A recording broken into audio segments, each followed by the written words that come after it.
If the online platform performs as promised, it could mark a significant shift on how Nepalis access one of the country's most sought-after public services. All 14 women who had gone missing after entering Suklafata National Park in Nepal's western district Kanchanpur to collect mushrooms have been found safe. The women from Bagpata of Bhimdatta Municipality, Ward number 19, were brought back into contact with their families after a search operation by the Nepali army. The search was launched at Suklapata National Park after families informed the authorities on Sunday evening that the women had gone out of contact. Among them, 3 women were rescued by the army and handed over to their families this morning. Unregulated extraction of sand, gravel and stones from the Rapti River in western Nepal's Dang district is disrupting irrigation for thousands of farmers. Excessive use of heavy machinery has altered the riverbed and reduced water flow into irrigation canals in the absence of regulation and stronger monitoring. Vijeta Bhandari, along with our local correspondent Madhav Kumar Oli, brings a report.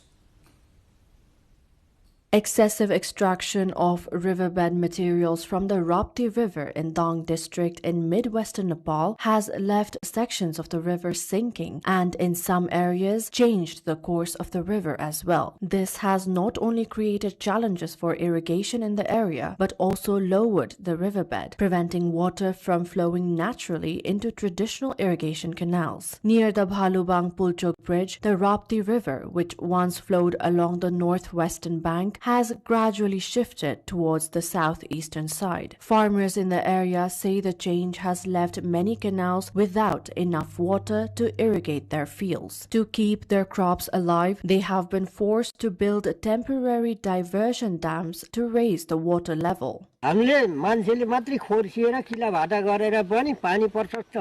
आउने ठाउँमा अहिले हामीलाई GCB लगाउँदाखेरि पनि समस्या सान मासको पानी यो छ भनेपछि पछि गएर तपाईको हिउँद मासमा के गति होला पहिला चाहिँ हामीले परम्परामा चाहिँ हामीले 2 बाली धान 1 बाली धान चैते धान लगाएर चैते धान काटेर हामीले जडन धान लाउँथ्यौं अब त्यो धानलाई हटेर अब 1 बालीमा आयो अब 1 बाली पनि नहुने अवस्थामा चाहिँ हाम्रो नदी दोहनको कारणले गर्दाखेरि 1 बाली पनि नहुने अवस्थामा हामी कृषकहरू आछौं. More than 1,700 hectares of farmland in the area is irrigated via earthen canal system that is prone to constant damages. As the riverbed continues to deepen, much of the water no longer reaches the fields. Local farmers say the absence of a permanent diversion dam and modern irrigation infrastructure has made the system more vulnerable. Rapti नदीमा JCB excavator heavy मेसिनहरु प्रयोग गरेर gravel नदीजन्य पदार्थ ढुङ्गा गिट्टी बालुवाको अवैध उत्खनन गर्दा र त्यसरी नदीलाई गहिराउँदा नदीको धार परिवर्तन भएर यो समस्या सिर्जना भएको. Riverbed materials are widely used in Nepal's construction industry, and local governments also generate significant revenue by issuing contracts for their extraction. However, environmental experts have long warned that excessive or poorly regulated excavation can deepen river channels, destabilize riverbanks, alter natural river flow, and damage irrigation systems and nearby infrastructure. For farmers who depend on these rivers for their livelihoods, authorities concerned need to ensure that riverbed extraction must strike a balance between economic interest and protecting the irrigation systems. Devotees gathered in large numbers at the Pashupatinath temple in Kathmandu today to mark the first Monday of the Nepali month of Shravan, a day considered highly auspicious for worshipping Lord Shiva. All 4 entrances to the Pashupatinath temple have remained open since 3 a.m. today. Pashupati Area Development Trust has made necessary arrangements to facilitate devotees in offering prayers and performing rituals conveniently. Likewise, the arrangements have been made for performing special puja for those who wish to do so. Along with Pashupatinath temple, devotees are said to have thronged several Shiva temples in the capital, including Gokarneshwar, Nageshwar, Doleshwar, and the Makhan Mahadev in the Bashantapur Darbar area.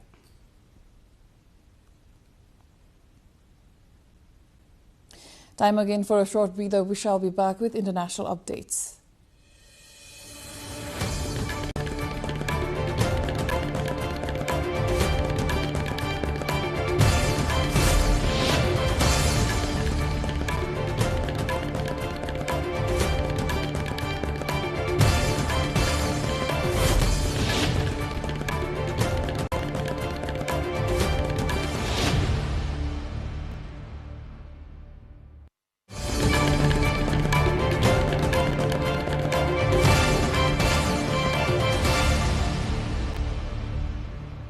Andy Burnham of the Labour Party has been appointed the United Kingdom's 7th Prime Minister in a decade.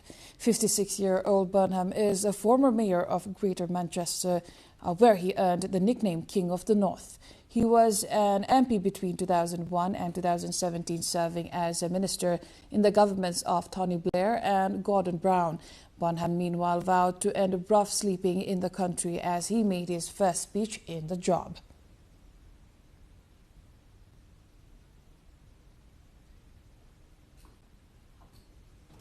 Later this year, I will bring forward a new plan for Britain, a 10-year plan, laying out a path from where we are now to where I believe we all want Britain to be, wherever we're coming from, whatever party we support.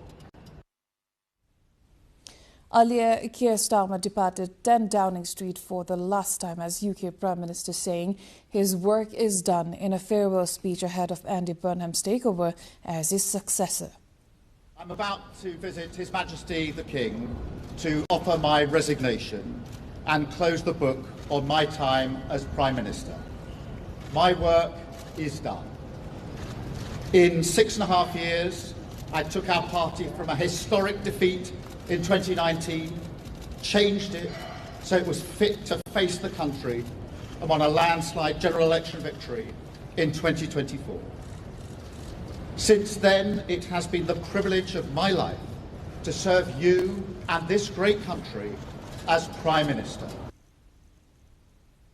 Brent crude hit on Monday its highest price since June due to renewed fighting between the United States and Iran, while Asian equities were mixed as investors weighed the fallout of a prolonged Middle East war. Crude has surged over the past week as Washington and Tehran traded fire, raising fears of a sustained disruption in the Strait of Hormuz, which carries around a fifth of the world's seaborne oil. Both Brent crude and U.S. benchmark West Texas Intermediate extended their gains after climbing more than 4% at the end of last week. Brent rose above $91 a barrel, its highest price since June 11. The latest moves came after another weekend of escalating fighting, with the United States carrying out fresh strikes on Iranian targets and Tehran responding with attacks on regional military assets in the Gulf. Now, Iran has urged the International Atomic Energy Agency, IAEA, to condemn U.S. strikes that it says targeted the under-construction Darkovin power plant in southwestern Iran. Tehran called the attack a violation of international law and demanded a response from the UN nuclear watchdog. ایران به عنوان عضو NPT انتظار داره که شورای حکام آژانس، شخص مدیر کل آژانس که هر از گاهی بیانیه‌های سیاسی در رابطه با موضوع هسته ایران میده، در اینجا موضعش رو صراحتاً بیان کنه در محکوم کردن جنایت آمریکا. In other news, police in India's capital, New Delhi, have cleared a protest site where members and supporters of the Cockroach Janata Party, CJP, had been staging a demonstration since June, demanding reforms in the education system. Thousands of people had gathered in central Delhi for the protest, calling on Education Minister to take responsibility for recent exam paper leaks and resign. The government had allowed the demonstration to continue for weeks, although the minister had previously accused the CJP of being the B team of disruptive elements. The CJP said a senior government minister held a brief meeting with protest leaders earlier today. Tensions had escalated on Saturday after police hospitalized activist and educator Sonam Wangchuk, who was on the 21st day of a hunger strike in support of the movement. Despite its name, the Cockroach Janata Party is not a political party. It began as a satirical campaign before gaining wider public support, with the name Cockroach becoming a symbol of resilience after remarks by a senior judge referring to young people.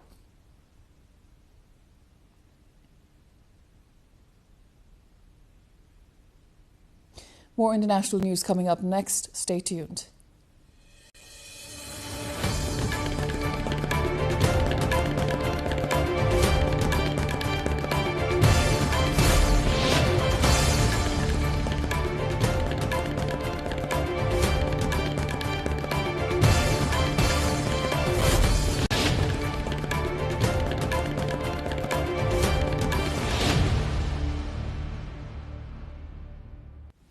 Temperatures have soared to dangerous levels across Japan. Authorities have issued heat stroke alerts for many areas. The Japan Meteorological Agency says temperatures surpassed 38 degrees Celsius in some parts of the country on Monday. The Tokyo Fire Department says dozens of people were taken to hospital with suspected heat stroke. The heat wave is expected to continue all week. Temperatures could top 40 degrees on Wednesday and Thursday in the Tokai region and other areas. People are advised to use air conditioners, stay hydrated, and consume adequate amounts of salt. The 36th Tourism Nadam Festival has opened in Jilin Gold League of North China's Inner Mongolia Autonomous Region, combining traditional nomadic sports with tourism activities to promote the region's summer economy. The festival features traditional competitions including wrestling, archery and horse racing, known as the Three Games of Men, along with cultural heritage displays, folk performances and grassland cuisine. Organizers have also introduced interactive programs such as a tourist triathlon, youth nadam and family activities to attract more visitors. Officials expect the three-day main event to draw around 600,000 tourists, an increase of 20% from last year. Since 2024, the previous three editions of the festival have attracted more than 6 million visitors and generated around 4.1 billion yuan in tourism revenue. The 19th Paris Classic Car Rally has begun under sunny skies, with hundreds of vintage vehicle enthusiasts gathering at the Château des Vinces for the annual event. More than 600 classic cars, 120 motorcycles, and nearly 30 tractors are participating in this year's rally. The event's theme highlights the major urban redevelopment projects of Joseph Eugene Haussmann, whose works transformed Paris in the 19th century. The rally follows a rain-affected 2025 edition, with participants welcoming improved weather conditions for this year's showcase of historic vehicles.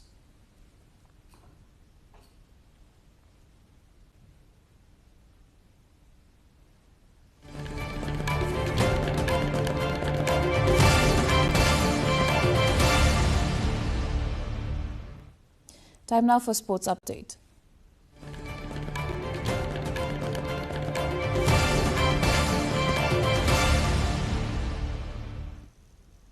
Spain won the 2026 FIFA World Cup after defeating defending champions Argentina.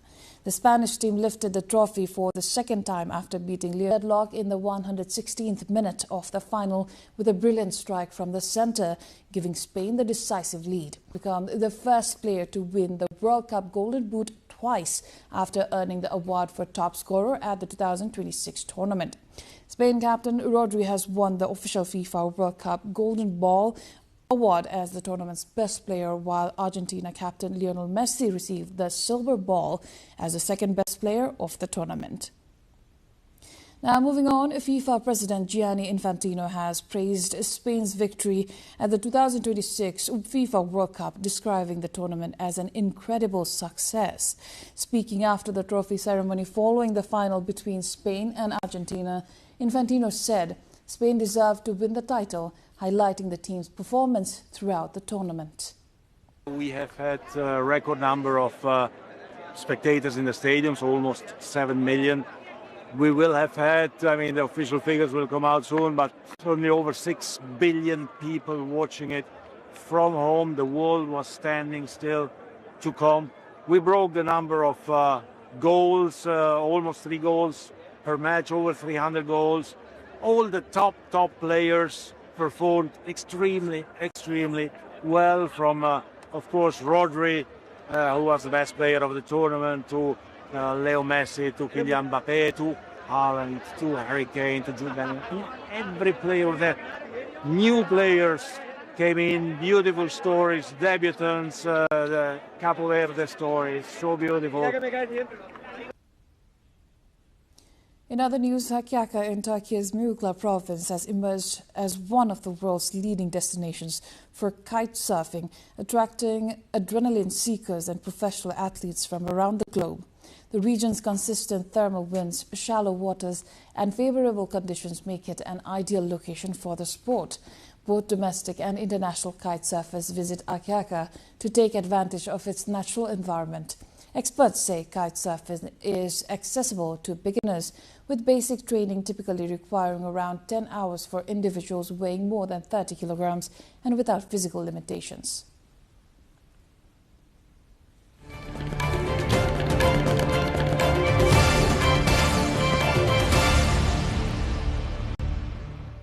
Now, before wrapping up, let's take a quick look at the headlines once again. Active monsoon trough triggers incessant rainfall across Nepal. 9 major highways obstructed. 168 killed in disaster since mid-April. Nepal's Prime Minister stresses on capital markets' role in economic growth, urges to focus on entrepreneurship and employment generation. Nepal government introduces digital driving license process. Application to renewal now available online. Andy Burnham, appointed as the UK's new Prime Minister, vows to end rough sleeping as he makes his first speech. Thousands turn up in central Delhi for Cockroach Janata Party-led protest demanding education reforms. Police use force to disperse protesters. And Spain beats defending champions Argentina to win World Cup title after 16 years. Mbappe becomes first player to win Golden Boot twice.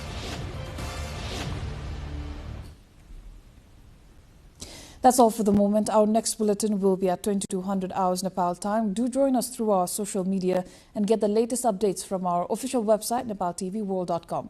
Thank you for watching. Have a wonderful evening ahead.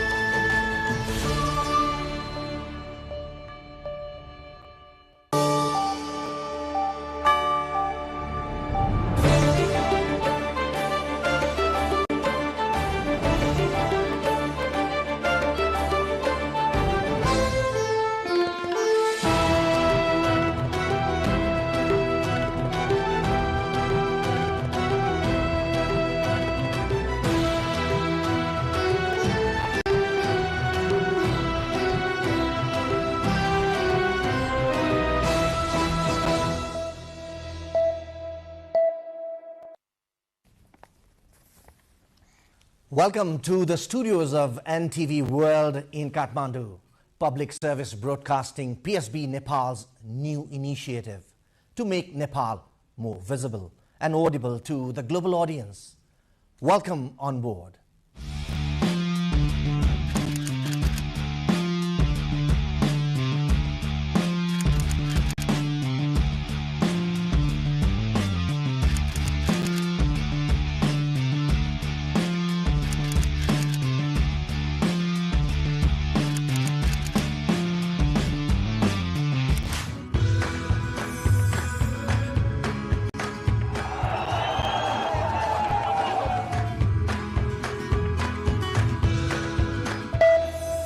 This is NTV World, facts that speak, insights that matter. Telling the stories of a changing planet. NTV World, Nepal's perspective to the world. Exploring the heartbeat of Nepali creativity. This is NTV World. The power of story shaped by technology. NTV World. Unearthing Nepal's hidden heritage. Discovering the timeless Nepal. Telling stories that endure across centuries. Where culture breathes, stories bloom. When the world moves, we make a sense of it. NTV World. Taste of Nepal. Every recipe, every flavor tells the story. Journalism in the digital age. Fast, focused, verified. Stories hold power. Stories reflecting life. Stories of the hinterlands. Reporting for NTV World. This is NTV World. Welcome to News Hour. This is NTV World. Welcome to Primetime News. One story at a time. Crossing borders, connecting voices, where Nepal meets the world in dialogue. This is NTV World, Nepal's perspective to the world. Voices that connect Nepal to the world, bringing perspective region and relevance to every story. NTV World, Nepal's perspective to the world. Stand by. Mic is on. 3, 2, 1, cue. We are NTV World.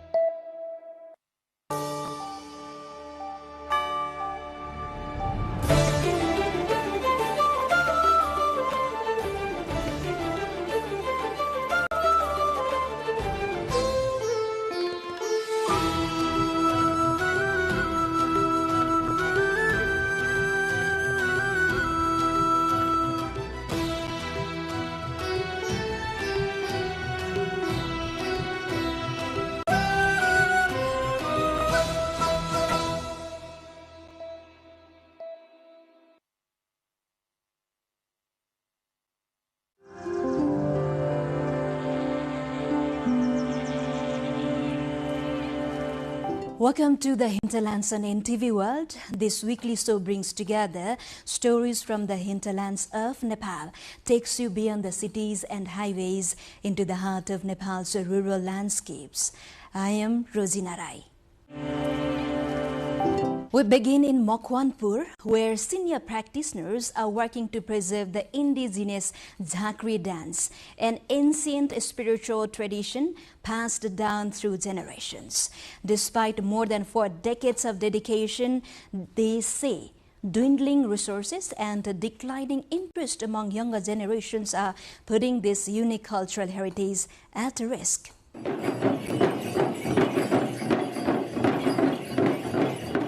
They are around 70 years old, yet their enthusiasm and energy remain undiminished. Wearing Rudraksha beads, bells, and various traditional necklaces around their necks, dressing in long white robes with white headbands adorned with peacock feathers, the performers move rhythmically in a circular formation while carrying dhangro, a traditional shamanic drums, in their hands. In the center of the circle, a karua, traditional metal water vessel filled with sacred water, is placed. Chanting mantras around the vessel and synchronizing their body movements to the rhythm of the dhangro, the performers become fully immersed in the Jhakri dance.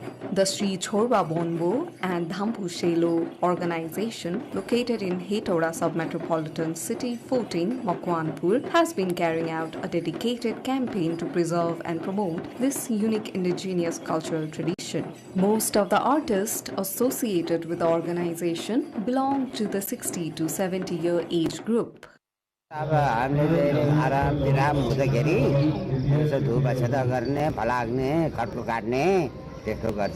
The Jhakri dance, a shamanic dance, is a traditional performance linked to the ancient Bonbo Jhakri tradition, in addition to being performed during religious worship and rituals. Senior artists continue to preserve the original art form and cultural identity of the Tamang community by participating in cultural festivals, tableau exhibitions, victory celebrations, and other public events organized by the provincial government, local governments, and various organizations. However, the continuity of the Jhakri dance is facing increasing challenges due to modern lifestyles, migration, and the declining interest of the younger generation in traditional culture. According to the organization's secretary, Devan Singh Rumba, financial constraints have made it difficult to manage the necessary costumes and equipment, while the inability to effectively train younger generations has hindered the successful transfer of this cultural tradition from one generation to the next. यो संस्कार संस्कृतिलाई बचाउनको निम्ति हामी लागि परेका छौं र हामी अरु नयाँ पुस्तालाई पनि अगाडि बढाउनको लागि आर्थिकै समस्या पर्दो रहेछ। यी समस्याहरुले गर्दाखेरि हामी अलि For more than 4 decades, the artists have kept the Jhakri dance alive by arranging traditional costumes, dhangro drums, and other essential materials at their own expense. Although the organization have been making efforts to teach the Jhakri dance to the younger generation, it has not been able to conduct regular training programs due to lack of adequate financial resources. हाम्रा संस्कार संस्कृति का भेषभूषाहरू र yes झाँक्रीमा चाहिने आवश्यक सामग्रीहरू धेरै अभाव छ र हामी आफैले चाहिँ यो गरेर जेनतेन हामीले चलाइराखेका छौँ। This unique cultural heritage has been safeguarded by the elder generation for decades. Its originality and cultural identity can only be successfully passed on to the future generations if the younger generation embraces it with a sense of ownership and continues to preserve and practice the tradition.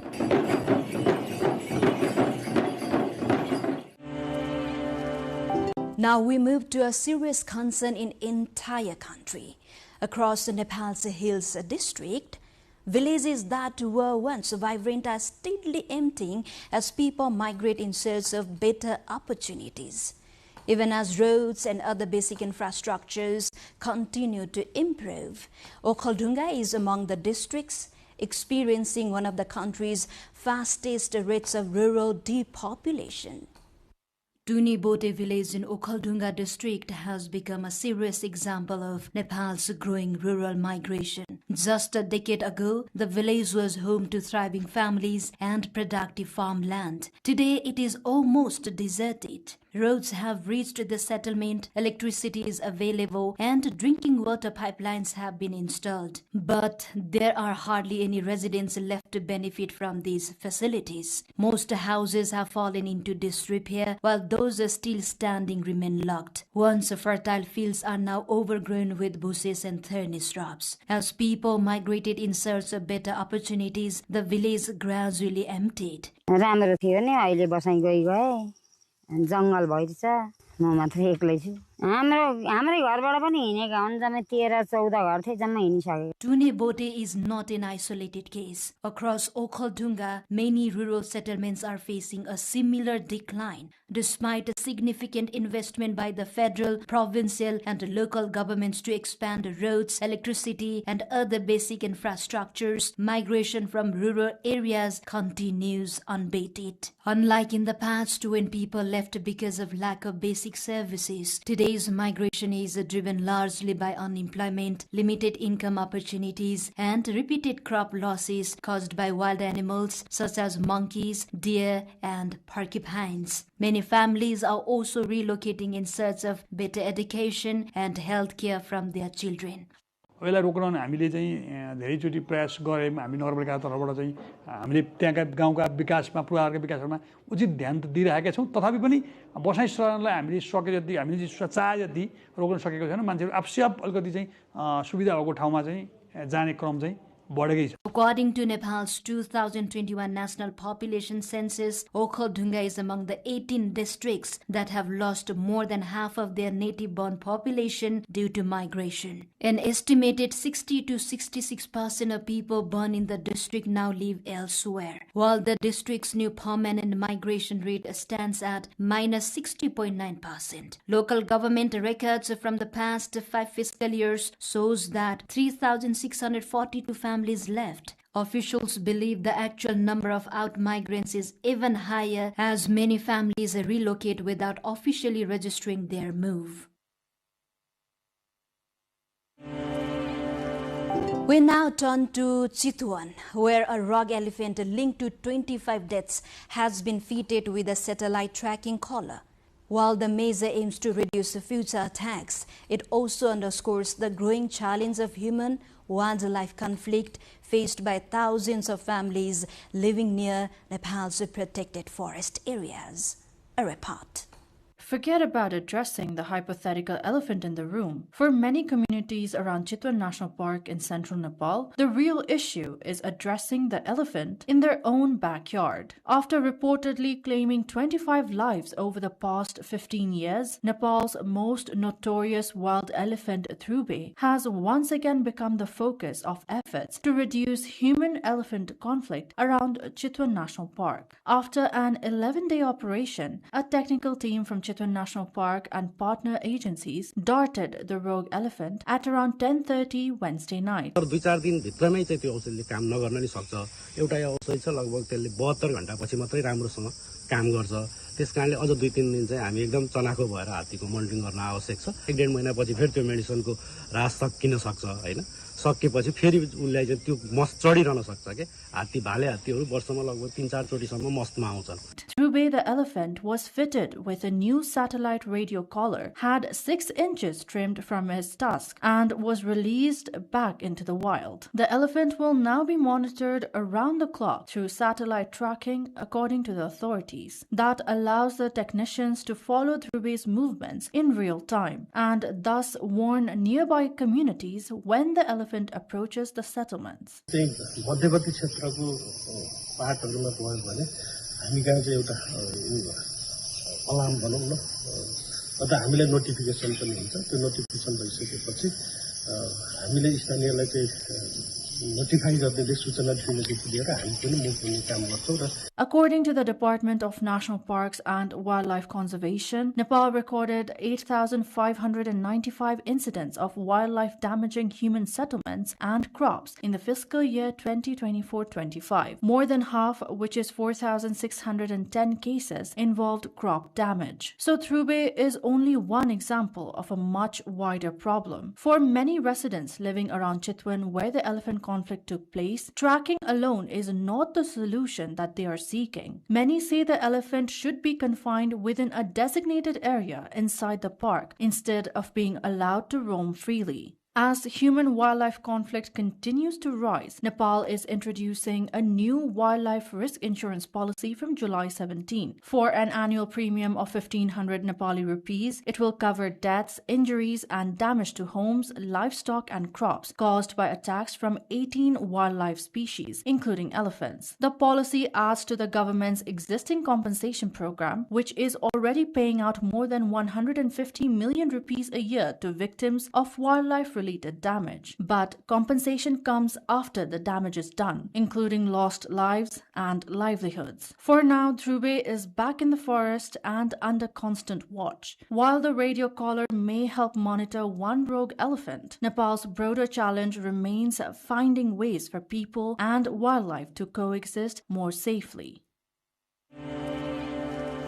And finally, we travel to Thading district, where a public school is redefining classroom learning. Students are transforming electrical theory into practical innovation, building real products, and developing hands-on skill that could help shape their future careers. Have you heard of a school producing practical electrical engineers? At a public school in Nepal's Thading district, that idea is making it a reality by adopting learning by doing approach. Though not in the school curriculum, the students are learning electrical engineering in the classroom. Not just learning, in fact, they are manufacturing electric light bulbs, selling them in the market, and gaining practical skills that could help shape their future careers. In Dhunibesi municipality of the district, 80 students in grade 9 and 10 are enrolled in Trikuteshwari Secondary School's electrical engineering program. Instead of studying electrical circuits and components only in theory, students are assembling electric light bulbs themselves. The bulbs they produce are then already being sold in the local market, giving students first-hand experience in both production and entrepreneurship.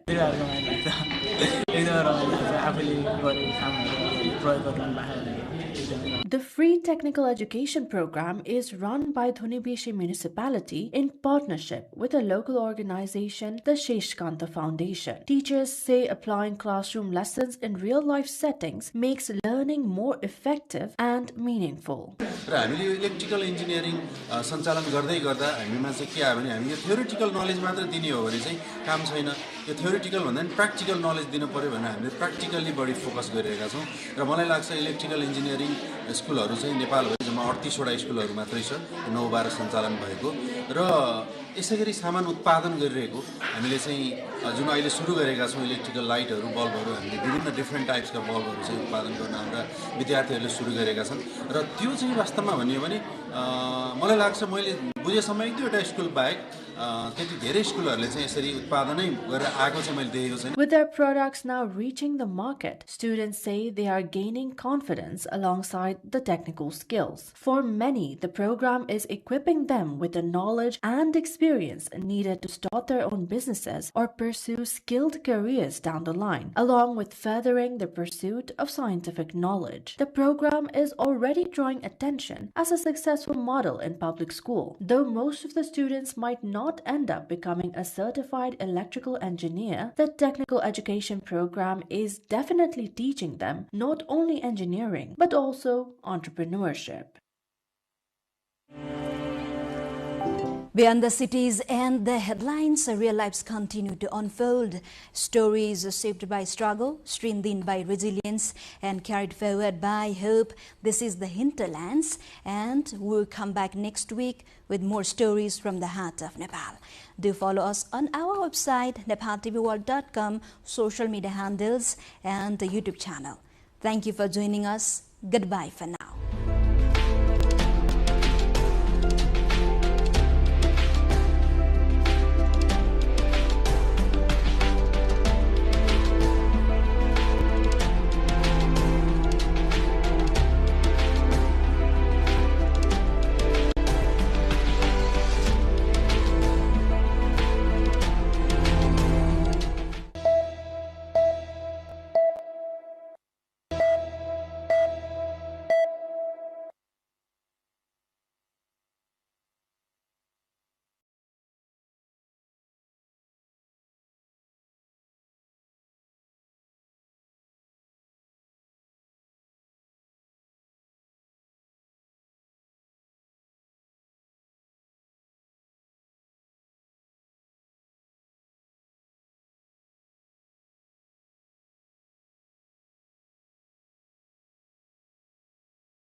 During Lichavi period, Changu Narayan was also known as Dola Shikhar, which refers to a mount or hill in the shape of Doli. Gopal Raj Vansavali and the Changu inscription also mention it as Changu, a Newari word that refers to swing-like hill.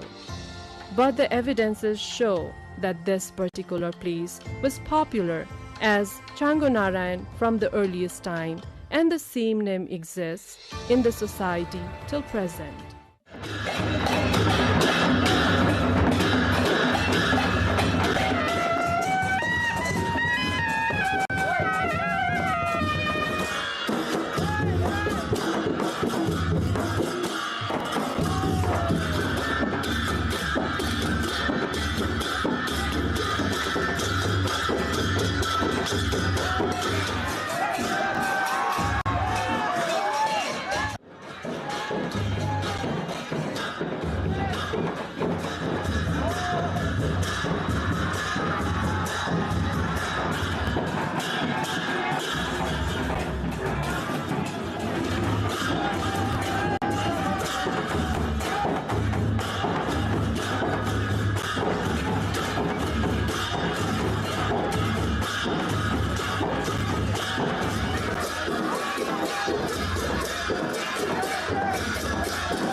This two-storied temple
Every year, approximately 1.19 million people lose their lives in road traffic crashes.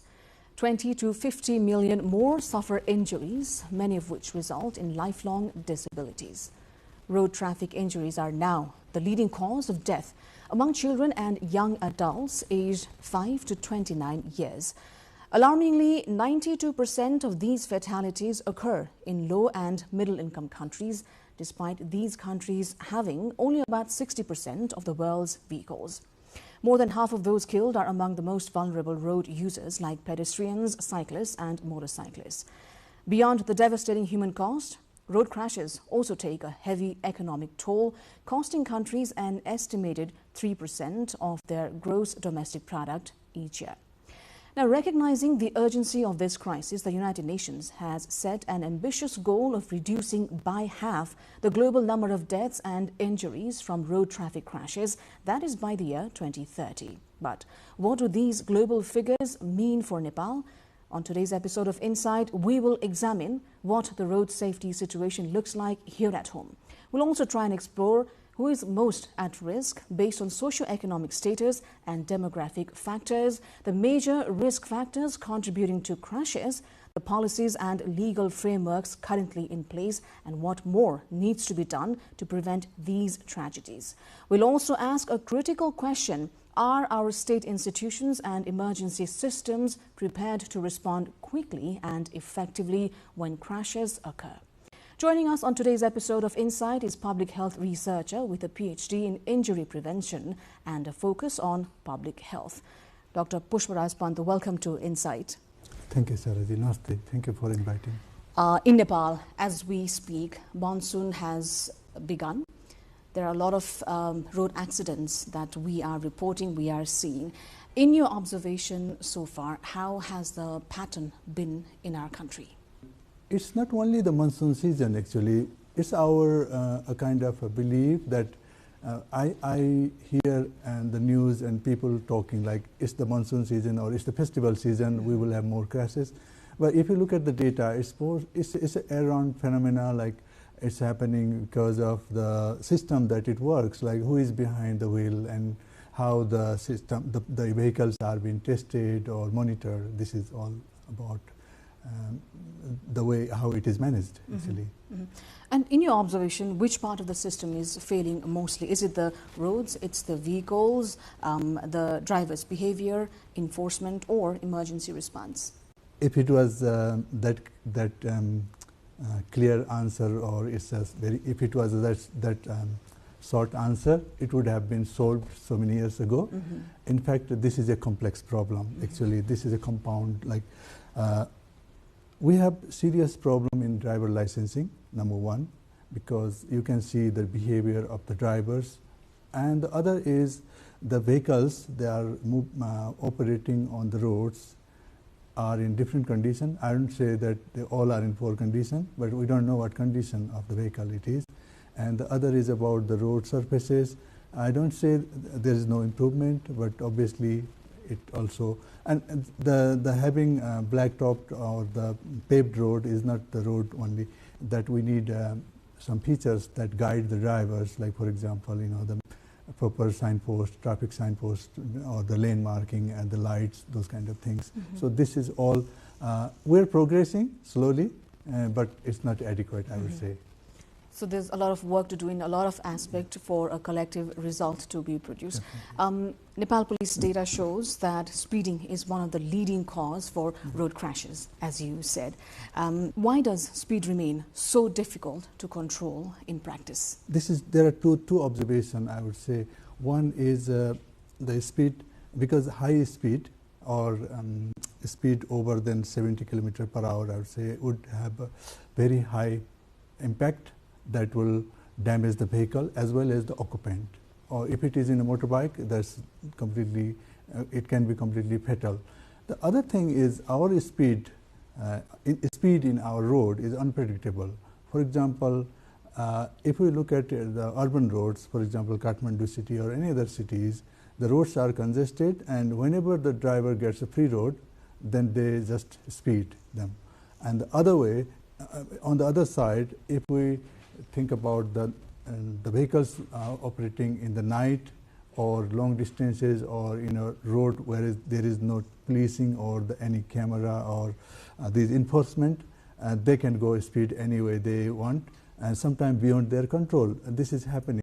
And the other thing I would also add, the third one, is I have observed that many of the vehicles don't have speedometers. Actually, the driver doesn't know how much speed they are driving. That's why what happens when when anything is unpredictable, then it is very dangerous. That's the situation.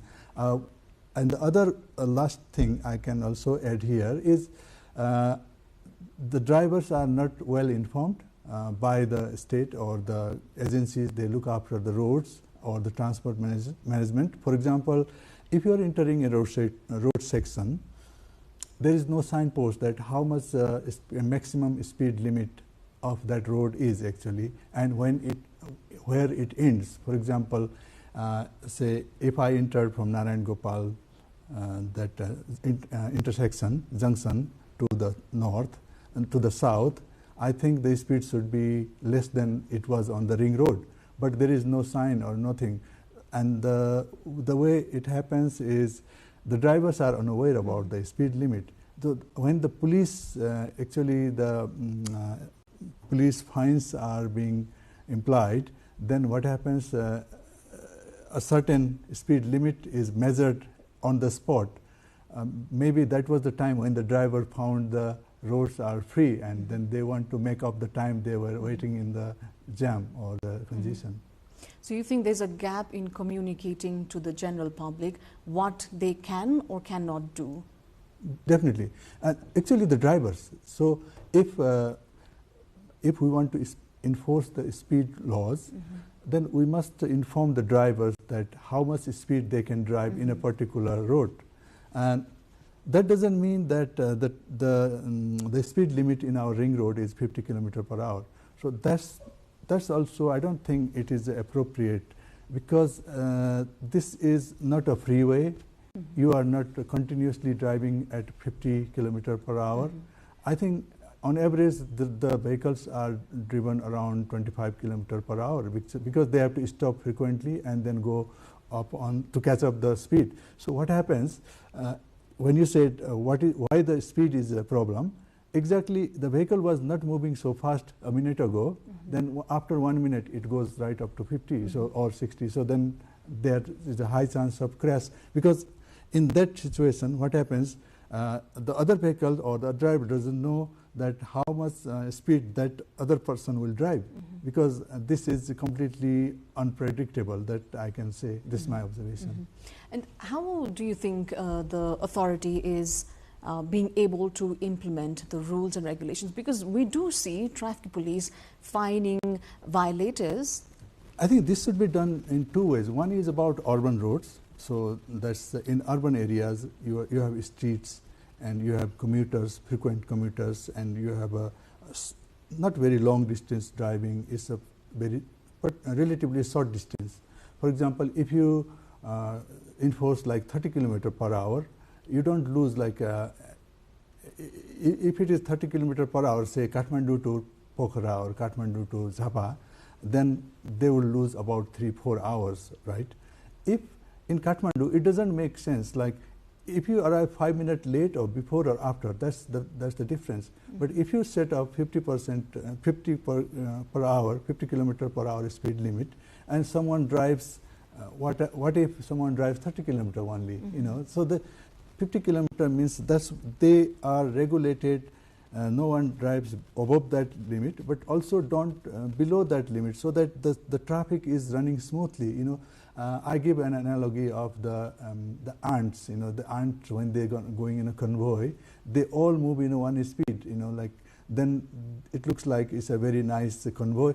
But when you disturb them, say think about one vehicle that is a crossing thoroughfare in the junction, everyone is distracted, and the nice convoy becomes dispersed, and they take so long to convene again.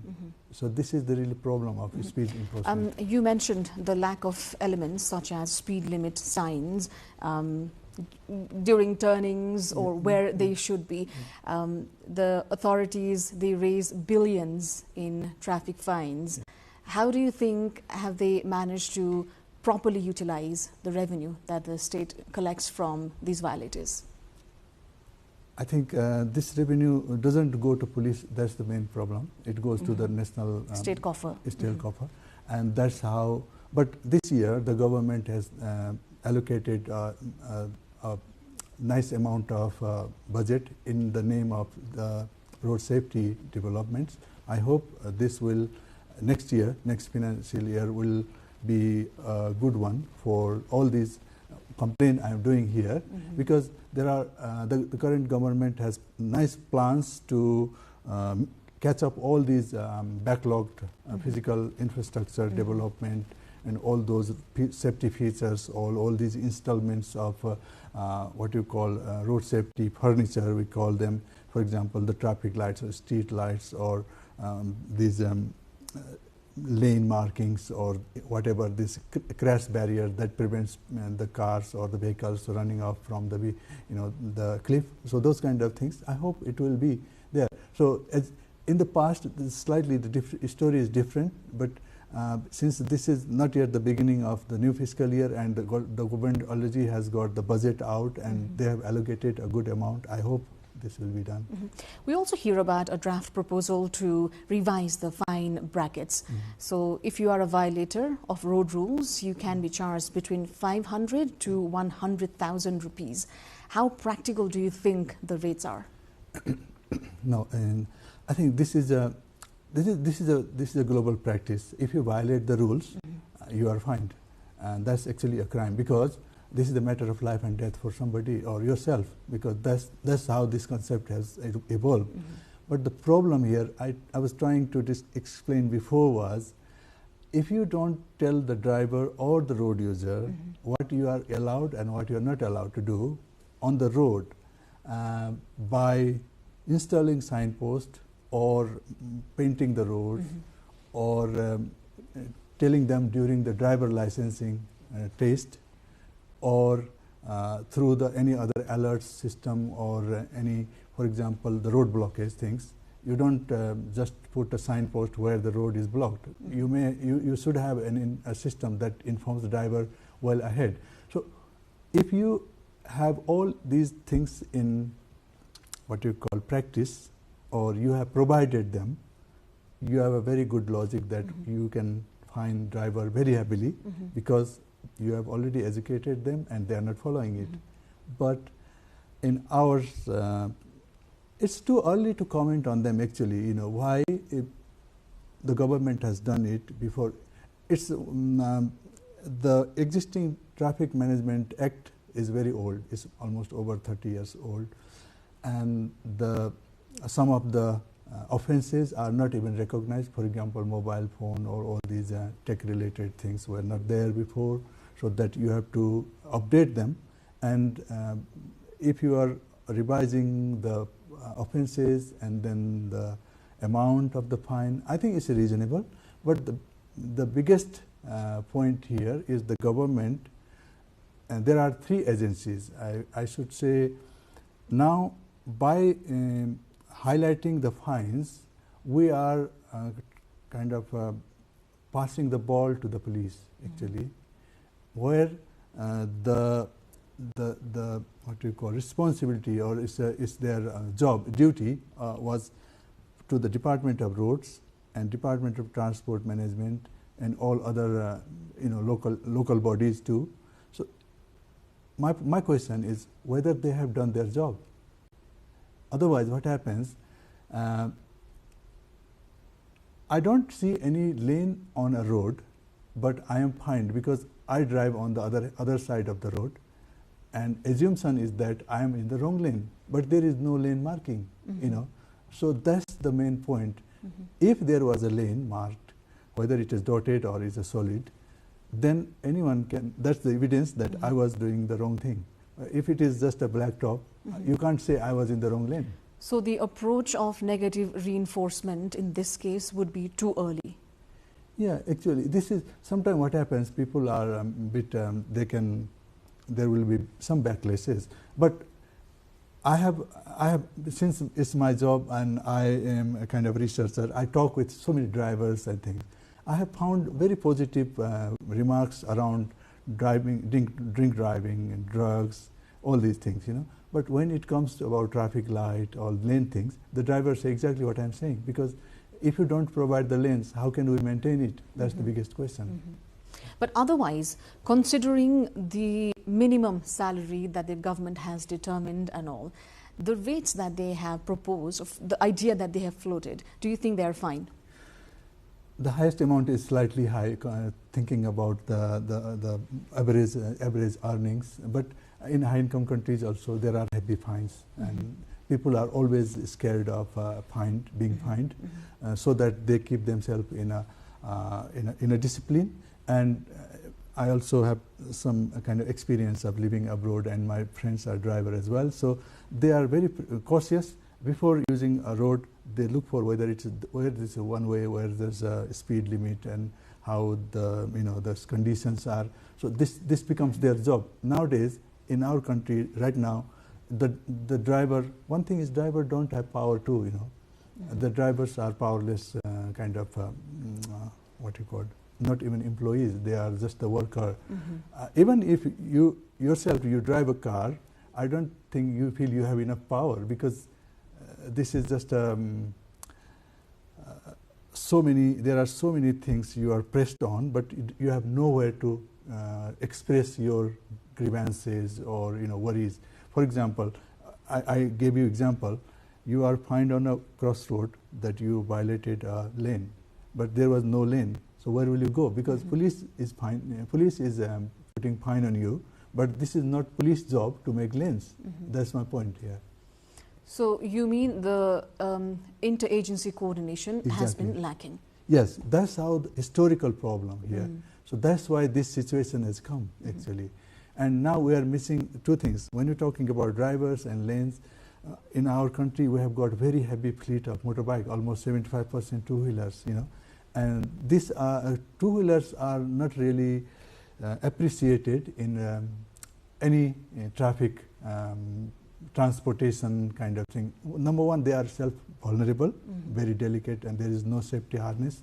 And the other is they are very, what you call, prone to violate the rules because of two things. One, there is convenience, and there is no other infrastructure made for them separately drive motorbike like that. So this is another thing. So pedestrians and two-wheelers are the most vulnerable of the victims. Do you think the state has separate policies to address these different segments? I'm not aware about this, except there are rules for mandatory helmet rules. For example, anybody on the bike, either single or double, or in Nepal we have 3 people, more than 2 people also, they carry their children. So I don't think so there is no rule actually. That's how they are carrying their children, or the goods sometimes they carry it. We also lack some of the rules. Since you raised this, I don't think we have separate rule for pedestrian, separate rule for motorbike, or even bicyclist. We have one rule, that Transportation Vehicle and Transport Management Act, and these things are then we call regulation. You have to regulate. You have to regulate taxis, your private cars, motorbikes. Nowadays we have got these motor taxis, motorbike taxis. Now we have got increased cycle lanes. So what happens when there is a dedicated agency that is for road safety, that looks after, that puts the people in the center, road user in the center, and they looks after their safety. At the moment, we are driven by the acts or rules or regulations. They are driven for infrastructure development and transport, the connectivity and those kind of things. So I don't blame them. That's their right. They are doing their right job. But we should have an agency or organization that looks after people's safety. It sounds like post-1990s we did good with road expansion, but we have lagged behind in terms of putting safety first. True. And because this was not the concept, since in 1990 you can see that our traffic fleet has kind of grew exponentially, and this is mostly on the motorbikes. But we can discuss separately sometime. But the way the motorbikes are promoted, there are 2 ways. I think, as you already have researched, that the highest number of fatality or the injuries are from the two-wheel riders. Actually, we can compare it with alcohol or tobacco, because this is the same problem, this causing youth people. So that's one thing. But the other is the in the name of expansion, we forgot the safety features and things. And obviously, this is globally also, the road safety is a bit new concept. You know, before, say, in 1990s or before the 1980s, my friend was telling that in France it used to be a very, very different situation than it is now. And in Sweden, people in 1960s, I think, they switched for right to left, and they spent billions and billions of dollars in 1960s to improve the road safety culture of the people. So we need investment too.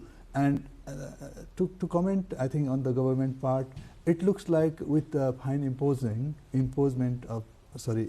the fine, we can change people's behavior. But the theory of the knowledge transfer says that you can import the technology, you can import the car quickly today, but you need at least 1 month to get it around.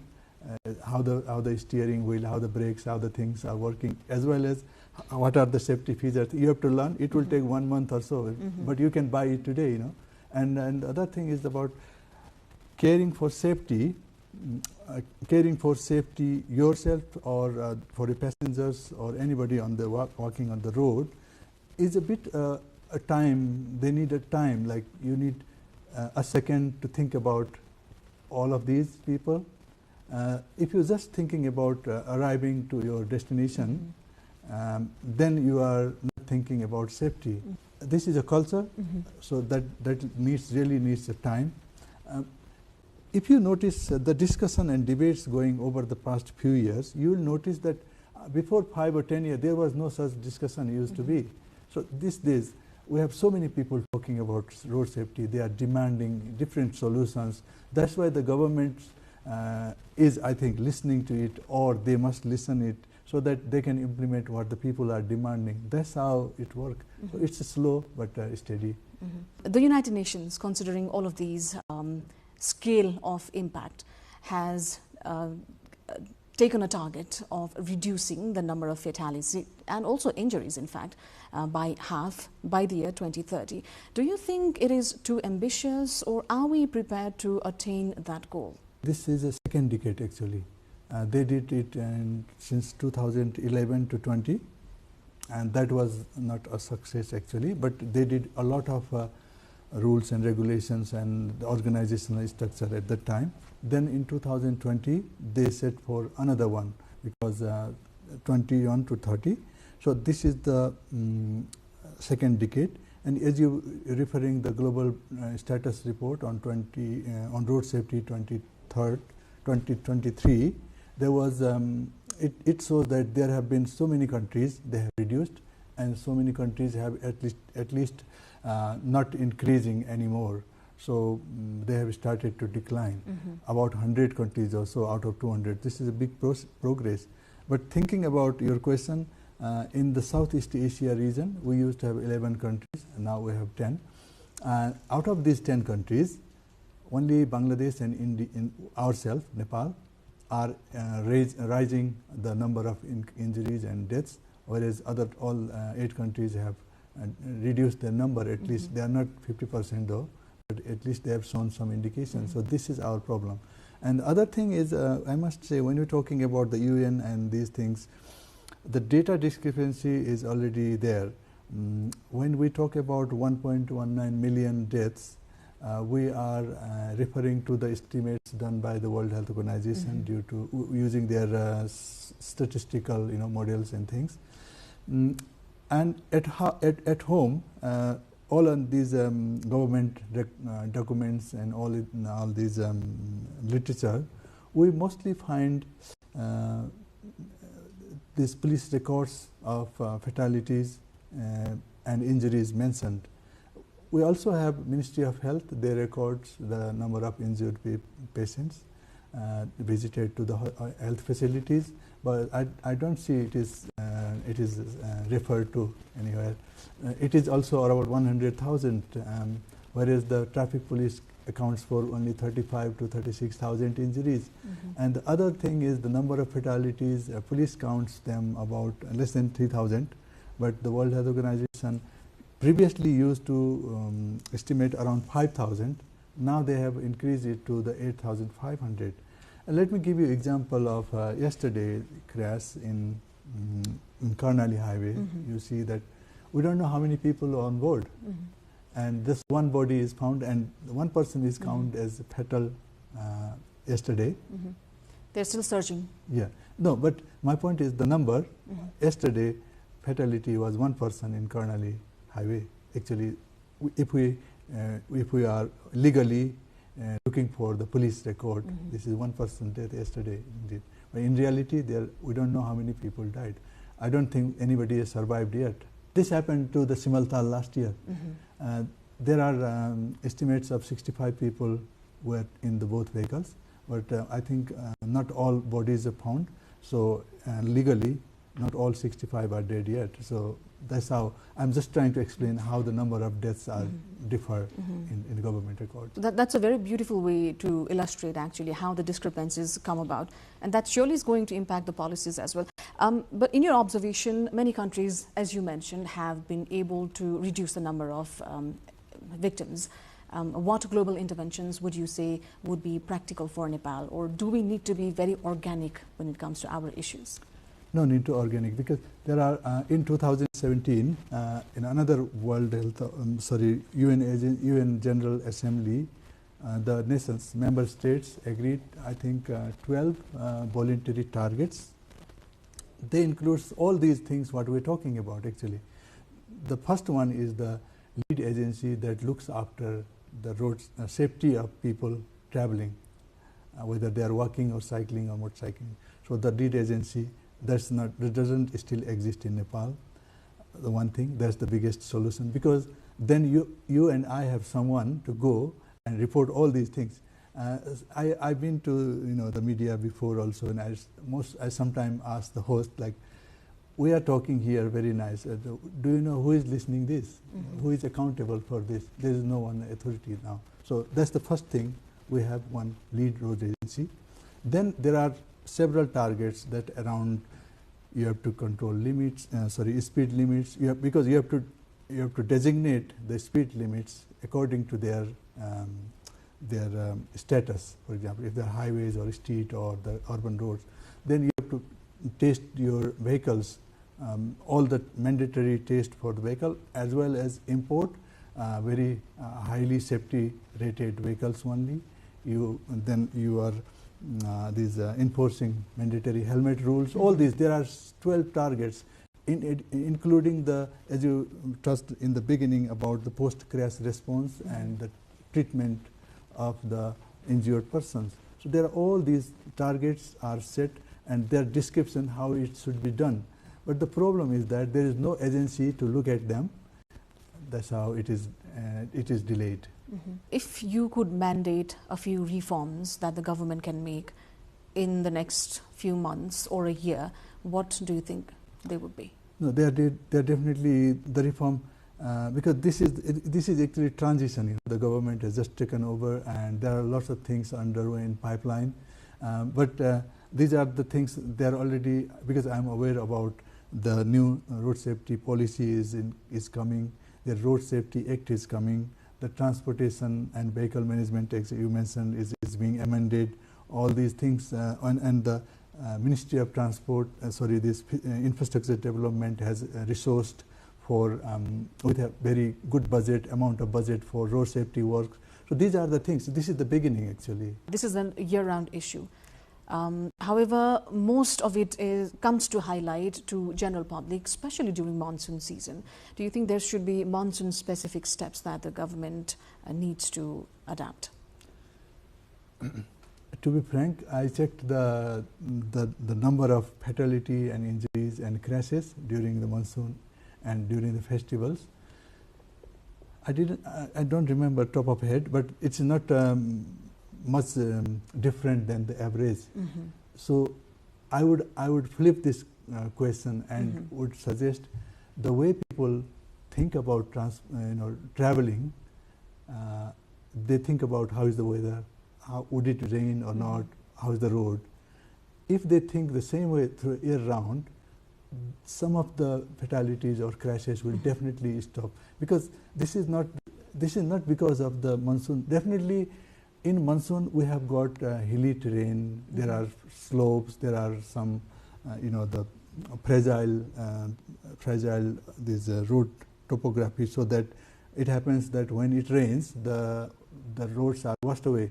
That's one thing. But this is a temporary problem. Say, for example, if we are traveling right now in Tarai, whether it's a very hot weather, and you suddenly enter into a cold place, and there is a risk of driver being, fell asleep because of this pleasant feeling, and the vehicle can crash. And this thing can happen anywhere, like it's not a matter of regardless of the weather. Yeah, no, I don't say this is completely. It doesn't happen because there are examples. There are floods, there are landslides, and it happens. But what I'm trying to say, we think about these situations and we don't travel, and we avert the crashes or these any mishaps, But what happens? In a dry day, we don't think about it. So that's my point. If we start thinking, that doesn't mean that we have to care about all about it. The state is there, and there are agencies to look after all these things and monitor. But to respond to your question, because you asked that in monsoon, and also some people ask during the festivals. Because during the festival, people also think that, okay, we are traveling long distance, how will we our journey, all these things. They take care of it, actually. To conclude our conversation, if you could summarize the pattern that you've observed in Nepal and what could be done. If you go to low-hanging fruits, I can see that since the Kathmandu metropolitan city or the valley comprise 50% of the country's fleet, and because of we have a provision here, we can record the highest number of crashes and injuries. But the way the road infrastructure is here and the transport system operates, it can be easily improved with a few things. For example, if we blanket impose the 30 km/h speed rule in the inner streets, and another thing, enforcing the mandatory stop when you are entering to the main road from a street. There is no mandatory stop. Although people say they have to stop, I don't see a stop line anywhere in the street that ends to the highway or this main way. So that's one thing. And we have got traffic lights installed. It is coming nicely. But the position of the traffic lights, if it is more convenient, everyone will see them. They will follow it. And the other thing is they don't function it. During the peak time, again, you have to send the policemen on the street. And the other thing, we should not completely rely on this technology, especially in traffic lights at the moment. We must have some people on the street, because two things. I know people disagree. We need employment, and we need, some sort of a sense of somebody is policing us, actually, literally policing us. The driver, sometimes, if you don't see them, you don't care. So if you just see a person in a uniform, that makes sense. And you are retaining youth people going from abroad. And as you rightly mentioned right in the beginning, that it's not a business of loss, actually. If you employ many policemen, they will earn revenue also. You don't have to pay for them. So that's my point. Dr. Pant, thank you so much for your time and your insights. Thank you very much. It was so nice to talk to you. Well, as we've heard today, road traffic crashes are not inevitable, they are preventable. We hope this conversation is an added call for stronger policies, safer roads, responsible road use, and timely emergency response as well. Thank you as always for staying with us here on the show. Until next time.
Pashupatinath is located in the eastern part of Kantipur city, approximately 5 kilometers away from Bagmati River.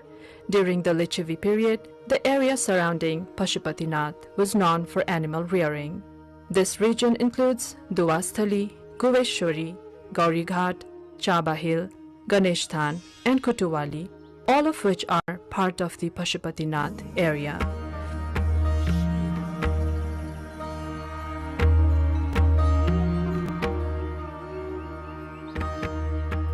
In 1979 AD, UNESCO designated Pashupatinath as a World Heritage Site. The blessings of Pashupatinath have been revered since ancient times, indicating the site's significance long before the Lichavi dynasty. The presence of Jyotirlinga, a sacred representation of Lord Shiva, is mentioned in one of the ancient texts, highlighting its historical and religious importance.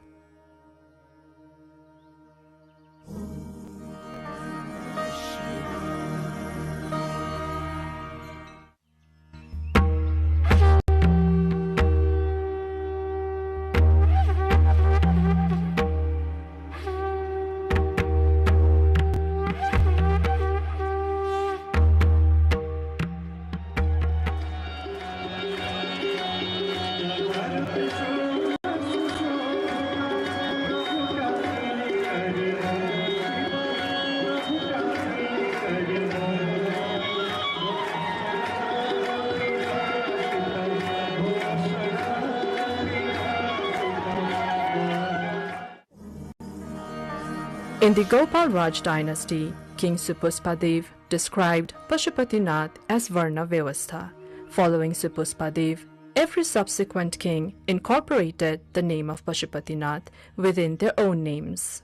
King Vaskar Dev offered 3 kosh to Pashupatinath, Brashdev presented a Trishul, Dharmadev contributed a Brishjos, and Narendra Dev offered various kosh made from different materials. Finally, Jayadev offered a lotus to Pashupatinath.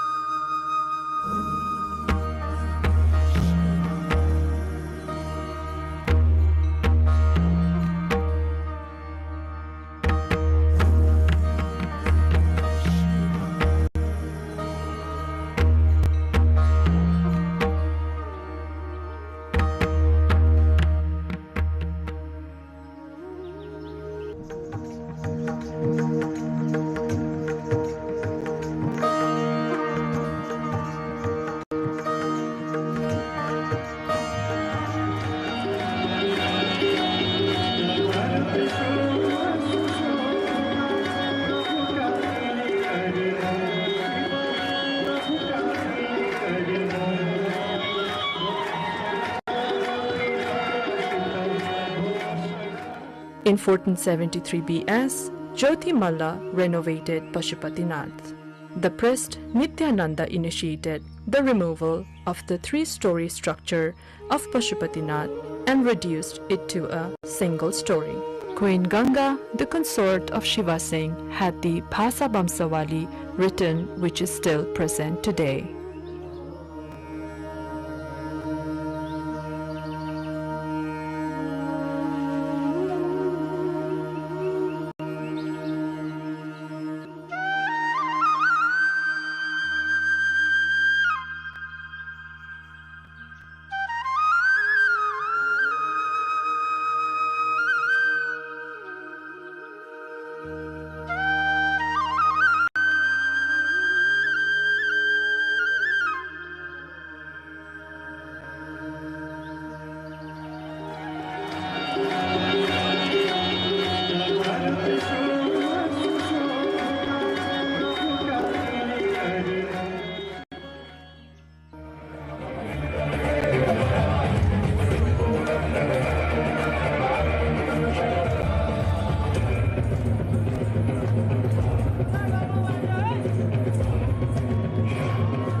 During the Malla dynasty, the offerings made by the kings to Pashupatinath can still be seen today.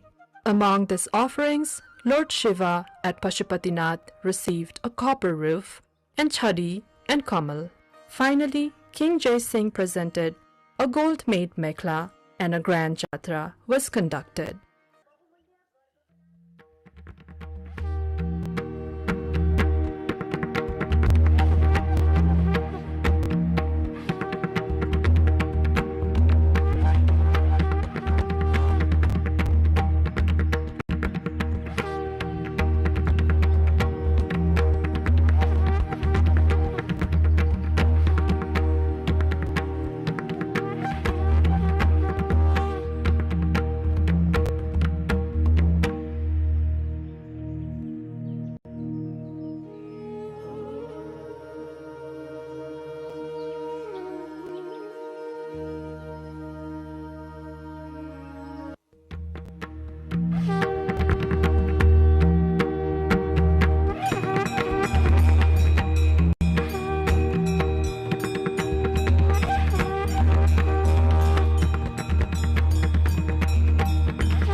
The temple's extraordinary design is attributed to the cumulative contributions of successive kings, each leaving their mark by adding distinctive elements to its architecture.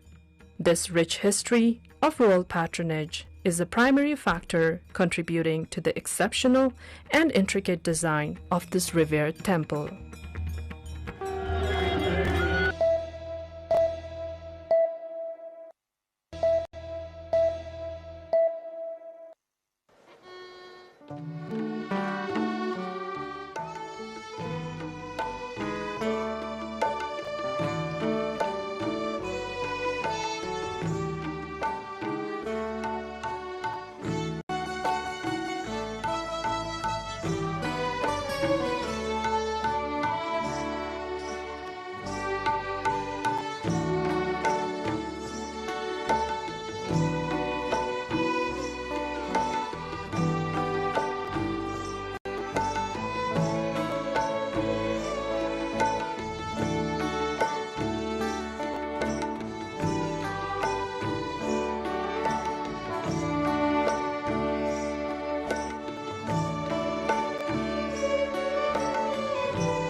Russia has carried out a wave of ballistic missile strikes on the Ukrainian capital Kiev, killing 1 person and wounding at least 14. A number of areas in the region were hit overnight.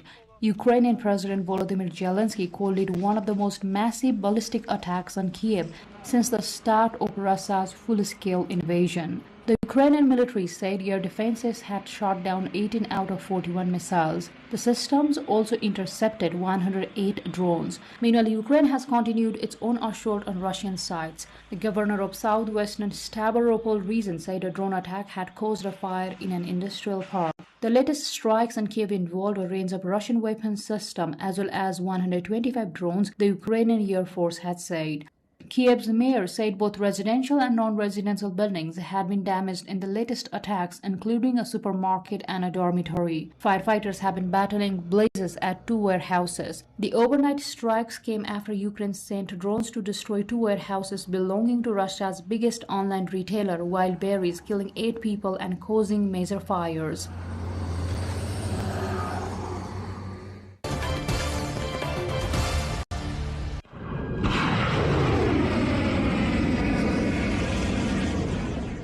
The U.S. launched another round of airstrikes against Iran on Saturday night, targeting its coastal surveillance and air defense facilities, U.S. military officials said. U.S. Central Command CENTCOM said forces successfully hit Iranian military capabilities, while Iranian state media said Qasem Island and the Strait of Hormuz had been struck. CENTCOM also said it targeted Iran's Revolutionary Guards IRGC, responsible for the attack that killed 2 U.S. troops in Jordan on Friday, where another service member remains missing. In response to the latest strikes, Iran's army said it carried out drone attacks on 2 U.S. bases in Kuwait, according to state media. The U.S. and Iran have ramped up attacks against each other in recent days, with both sides accused of striking critical infrastructure. The U.S. strikes on the 8th successive night of attacks were designed to further degrade Iran's ability to threaten commercial shipping in the Strait of Hormuz, according to CENTCOM. It followed a week of renewed hostilities in which Washington reimposed its blockade of Iranian ports and Tehran declared the Strait of Hormuz closed as their preliminary ceasefire collapsed less than a month after it began. The U.S. death toll in the conflict has now risen to 16 after an American Navy pilot who went missing earlier this month was declared dead, marking the second increase in the toll this week. In Iran, at least 50 people have been killed and more than 500 injured in U.S. strikes over the past 3 weeks, the country's health ministry said. The U.S. and Iran have both been accused of targeting civilian infrastructure. The U.S. has denied this, saying it carried out strikes exclusively on military targets, including military logistics infrastructure, after Iran said bridges and stations were hit. On Saturday, the Gulf Cooperation Council accused Tehran of targeting civilian infrastructure after Kuwait said a power plant and water distillation plant had been hit.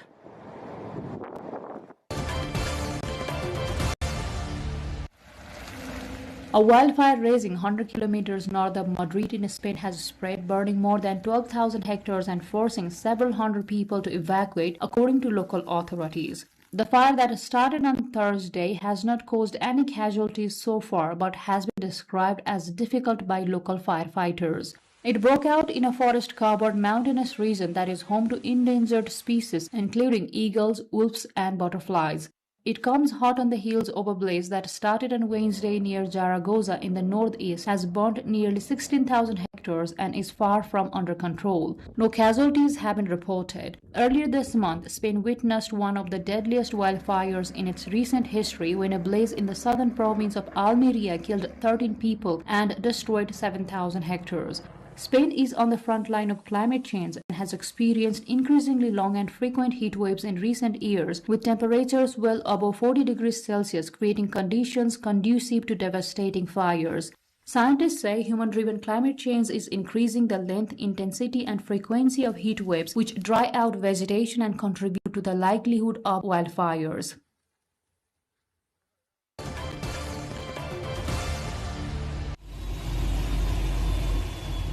A passenger boat carrying more than 70 people sank off eastern Indonesia, leaving multiple passengers missing as search and rescue operations continue. 5 survivors, including a 7-year-old girl, were rescued after drifting at sea for 3 days near Selayar Island, according to Indonesia's National Search and Rescue Agency. Authorities are continuing the search for those still unaccounted for while investigating the cause of the sinking. Images released by rescuers showed survivors wearing life jackets as they were pulled to safety after spending days exposed to the open sea. Search teams are using rescue vessels and aircraft to scour the area, with efforts focused on locating anyone who may still be alive. Officials said weather and sea conditions at the time of the incident are among the factors being examined as part of the investigation. Indonesia, the world's largest archipelago with more than 17,000 islands, relies heavily on passenger boats and ferries for transportation. However, maritime accidents remain a recurring challenge, often linked to rough weather, overcrowding, and inadequate safety standards. The latest tragedy has once again raised concerns over maritime safety and the enforcement of regulations across the country's vast network of sea routes.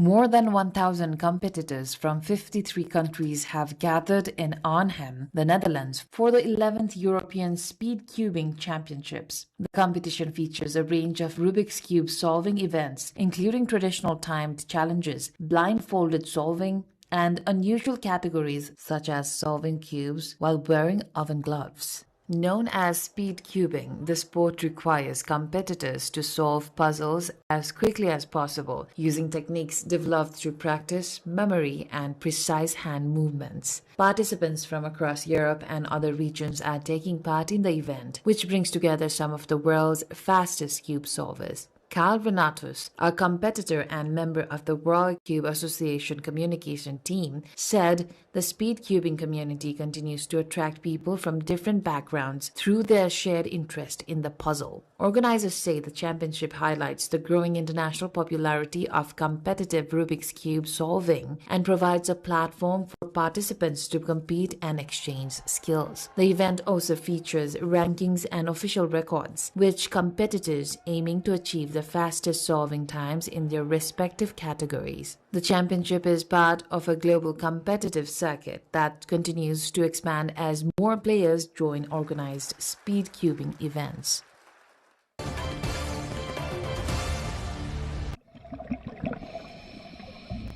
Jordan's Aqaba Marine Reserve, home to the world's northernmost tropical coral reef system, is seeking UNESCO World Heritage status after conservation advisors recommended it for inscription. The reef has demonstrated remarkable resilience, showing high survival and recovery rates despite rising sea temperatures that have devastated coral ecosystems elsewhere.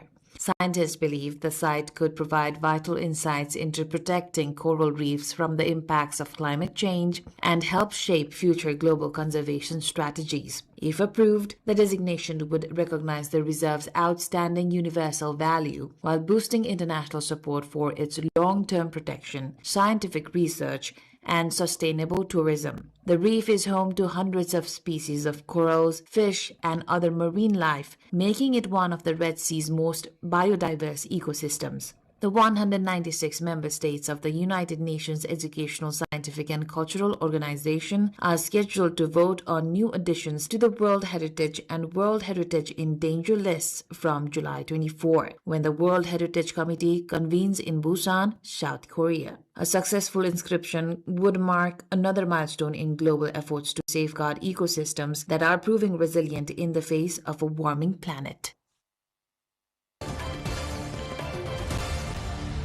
3, 2, 1, 0.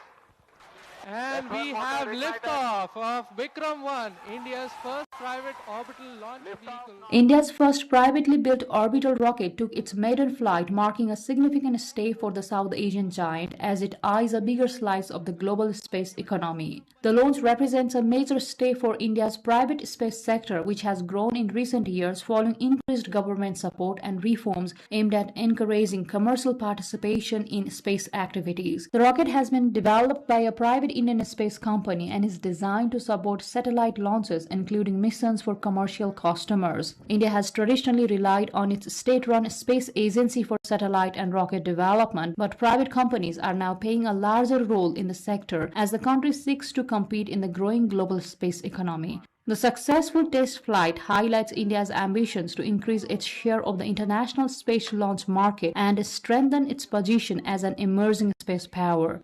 The development comes as countries and companies around the world invest in new launch technologies, satellite services, and commercial space exploration.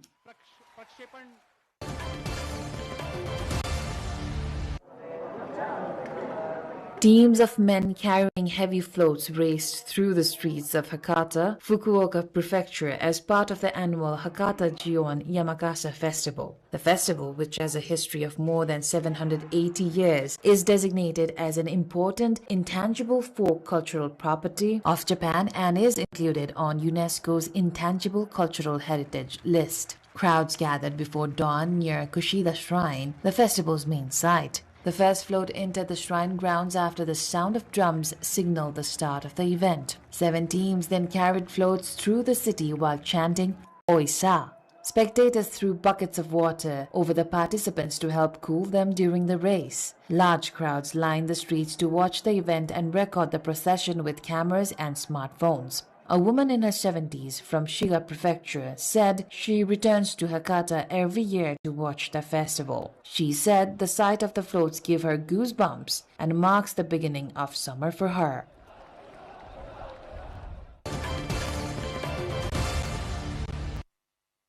Artabel Lakes Nature Park in northern Turkey is attracting visitors with its unusual summer landscape where snow-covered mountain peaks stand alongside blooming wildflowers.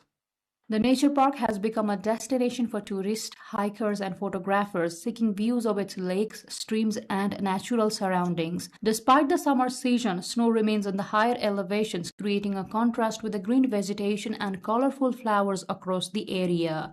Visitors are also exploring the park's fog-covered valleys and rich plant life while taking photographs of the landscape. Local officials say the natural area continues to draw interest from visitors looking for outdoor activities and scenic locations in the region.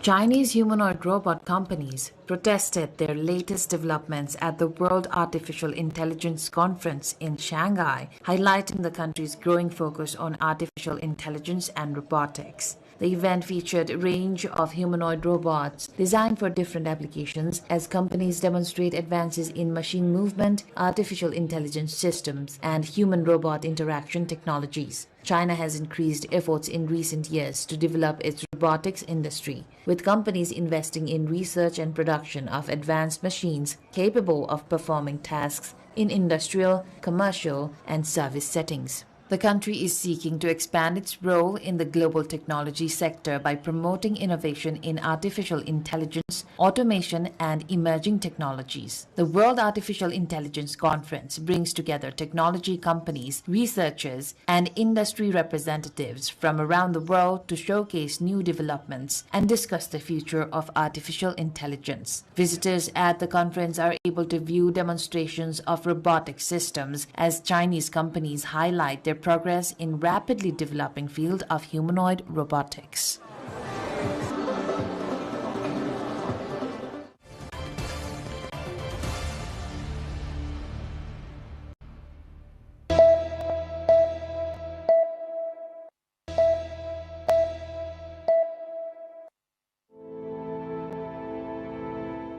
Among Nepal's many glacial lakes, some are at serious risk of bursting. Sudden bursts of these lakes due to the impact of climate change could result in massive loss of lives and property. This issue has already been discussed widely in the international community. Nepal itself has been drawing attention to the condition of these lakes and the harm they could cause. Even then, in the recent years, several glacial lakes of Nepal have already burst, resulting in heavy loss of life and property. Experts warn that this trend could continue to grow and have urged everyone to take preventive action. Just a week ago, in Koike rural municipality of Dolba district of the far western Nepal, flood mixed with derbs buried about 53 houses.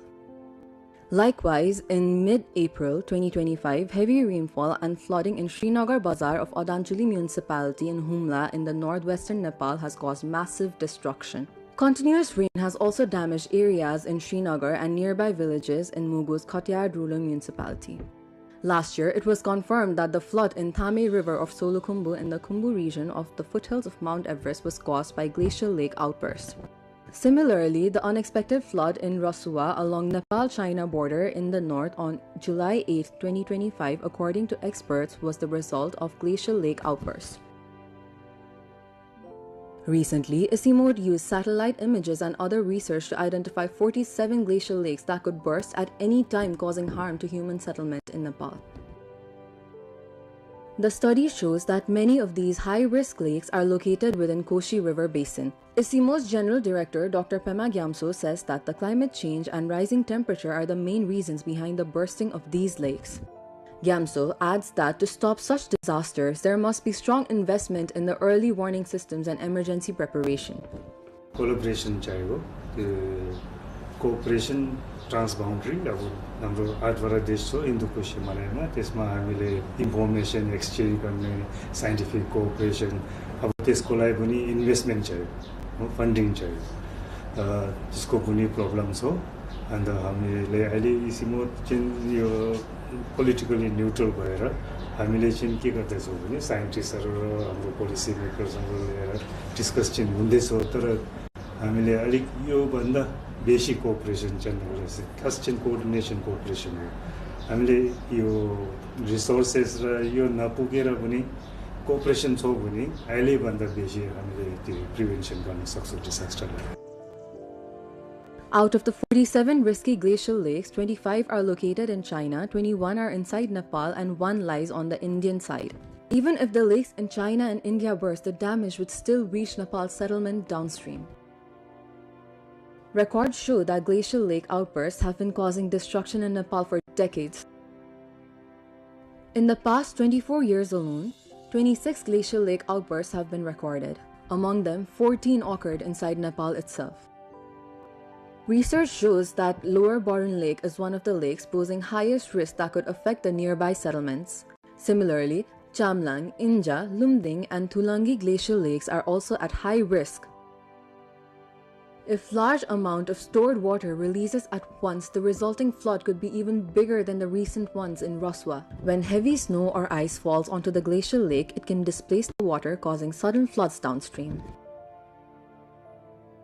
Large blocks of ice or rock sliding onto the lake can push the water out, creating massive flood carrying mud, rocks, and derbs.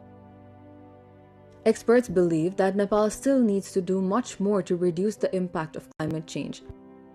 They say cooperation in the international community and greater national investment in prevention and protection are both essential.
and geography.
These are some of the major tourism destinations of Province 2, which draw hundreds of thousands of tourists every year. The Janaki Temple. The Janaki Temple, in the birthplace of Sita, the better half of Lord Rama, is a pious place for Hindus.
Major religious fairs take place annually in Janakpur Dham, including on Ram Navami, the birthday of Lord Rama, full moon day of Nepali month of Asoj, Kozagrat Purnima, Vivaha Panchami, and famous Jhula in Fagun.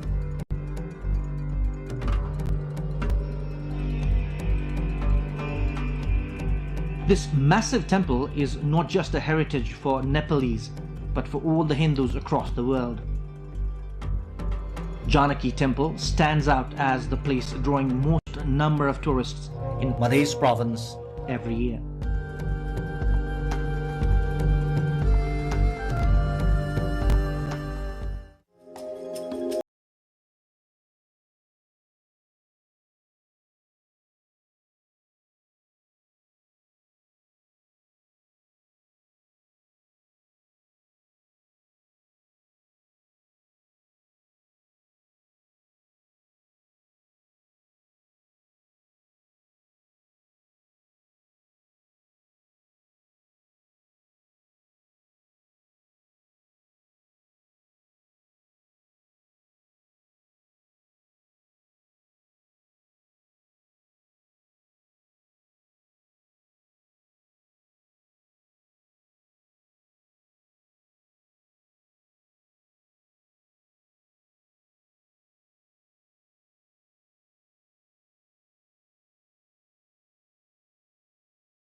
Large number of devotees throngs the deity's shrine in Dasai festival.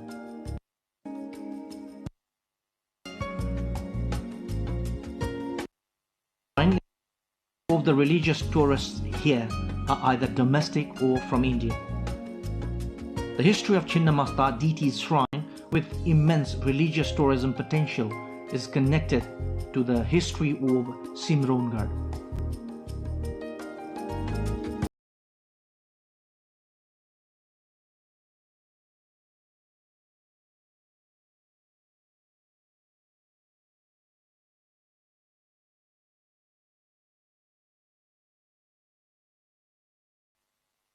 Parsa National Park. The Parsa National Park along the border of Parsa, Bara and Makwanpur districts is the youngest national park in the country.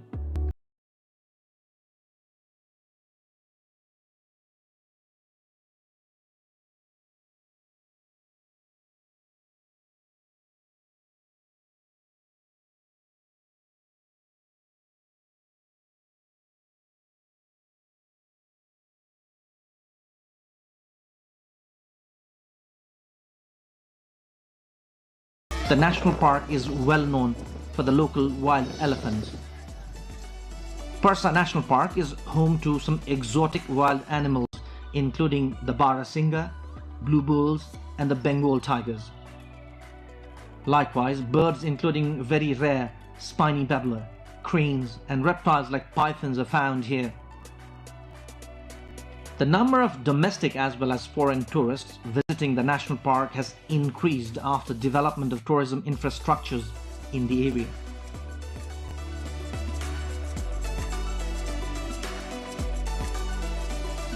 One can reach Parsa National Park in around 6 hours drive from Kathmandu.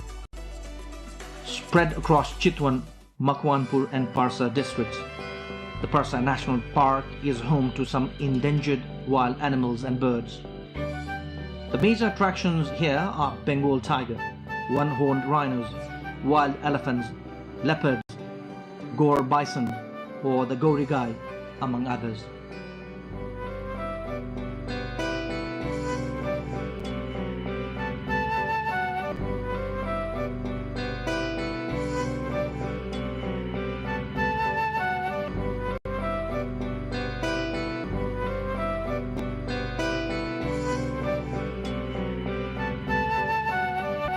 Dhanusadham. The Dhanus temple at Dhanusadham municipality of Dhanusa district is an important tourism destination of Madhya province.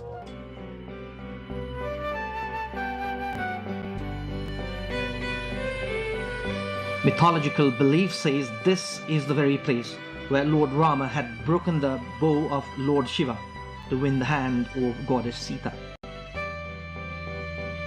It is believed that the Pinak bow of Lord Shiva broke into 3 pieces when Lord Rama tried to fix the string on it. According to the famous Hindu scripture Ramayana, one of the pieces went to the sky, another went to the netherworld, and one dropped on earth here at Dhanusadham.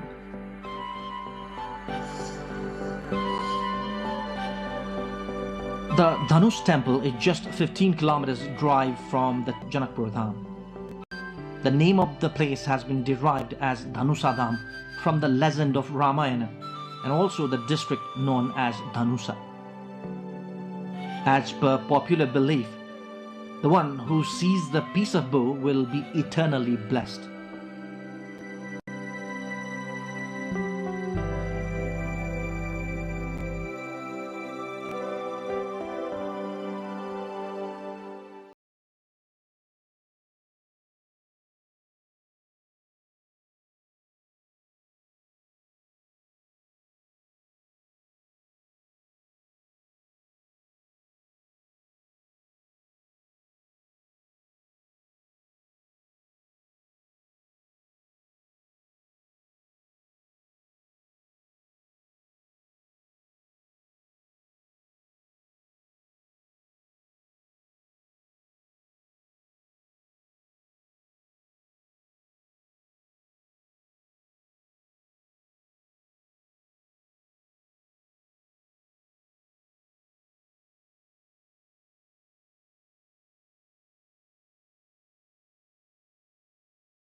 Gadi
One can reach the Salahis Garden just 3 kilometers ride from Lahan Bazar of Lahan municipality in Siraha district. Every tourism destination in Madhya province has its own speciality. Almost all these destinations are awaiting promotion, at the same time developing necessary infrastructure to promote tourism here has its own challenges.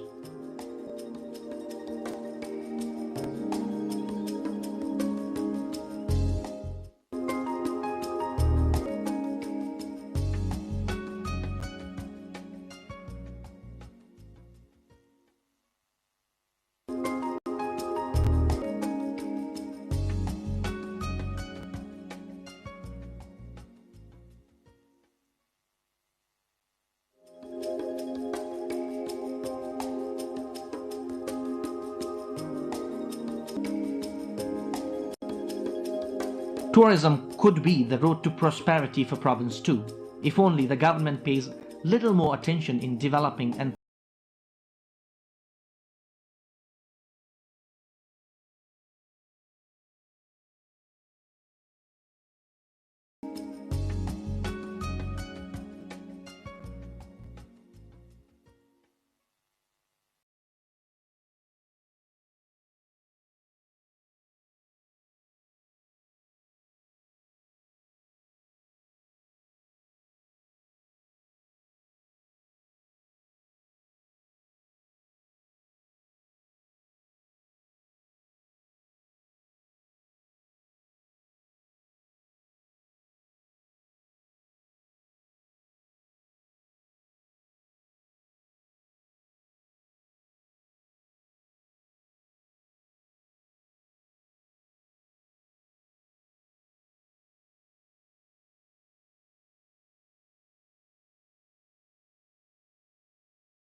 Dai Lake in Karnali province is a geographically remote district, yet rich with untapped potential for tourism. Stepping into Dai Lake, celebrated as a treasure trove of Khas art, culture and heritage, brings a unique sense of joy. Journey begins amid its natural beauty, leading us toward Mahabur Rural Municipality. As we leave the mid-hill highway, the terrain becomes challenging, with hilly, muddy roads demanding patience and skill. Long lines of vehicles crawl carefully along the cliffs, reflecting both the difficulty of the route and the enduring devotion of Mahabur Dham.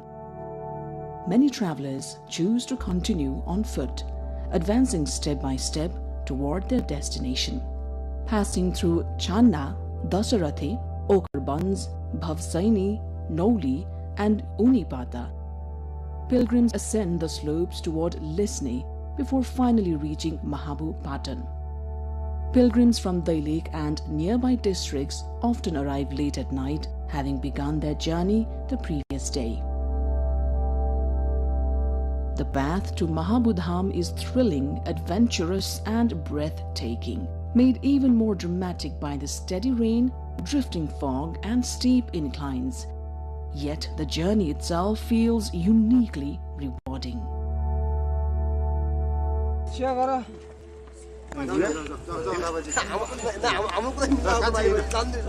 Mahabu Lake or Mahabu Dham, located within Mahabu Rural Municipality, is a remarkable place of natural beauty, religious significance, and cultural heritage. Situated at an altitude of 4,200 meters, the area is adorned with emerald lakes, grazing flocks of sheep and goats, and a sky that dances with Himalayan mist. Every year, during Jani Purnima, a grand fair is held here, drawing thousands of devotees from across the region. Mahabudham's spiritual importance is deeply rooted in the ancient worship of Lord Shiva, revered here as the origin site.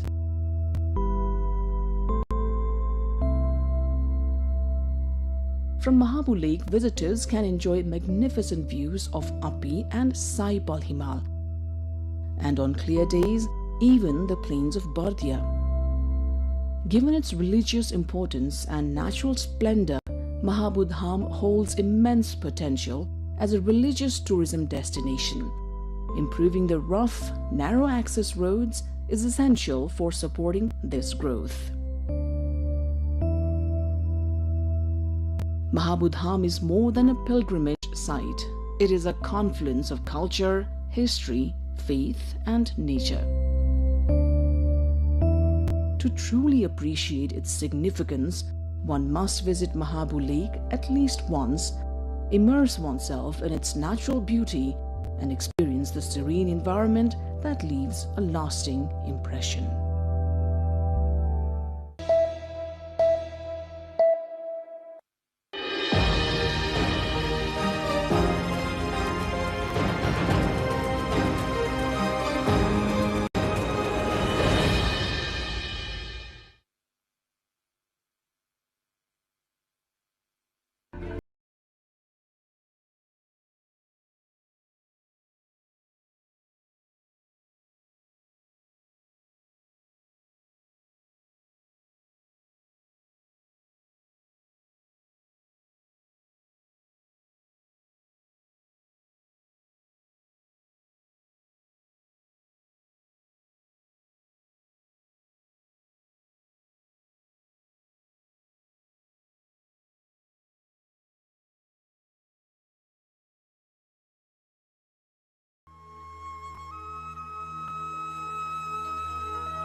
The country wakes up with the first touch of sunlight kissing the Antudara in eastern Nepal. Antudara in Ilam district is the pride of Kosi province.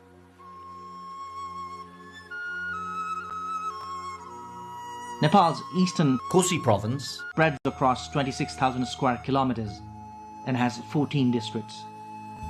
Taplejung, Pastar, Ilam, Jhapa, Sankhwasava, Terathum, Dhankuta, Morang, Sunsari, Solukhumbu, Bhojpur, Udaipur, Khotang and Okhaldunga make Kosi province.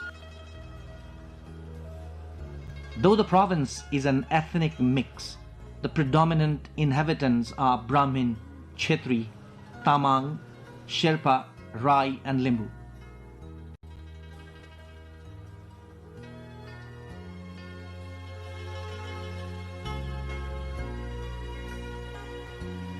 Kosi province, with the capital Biratnagar, is geographically very diverse.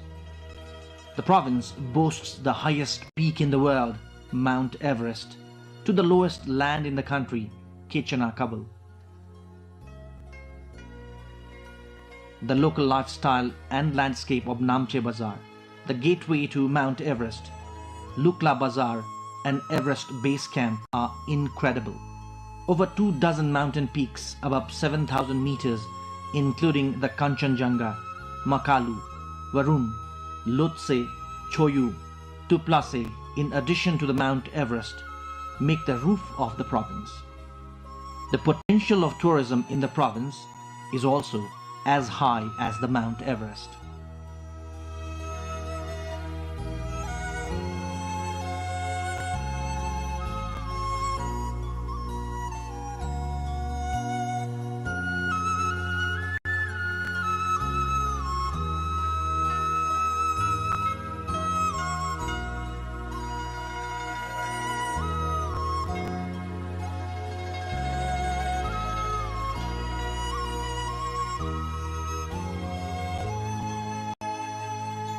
Country's largest Saptakosi, along with Mechi, Arun, Tamor, Kankai, Likhu are the major rivers in the province.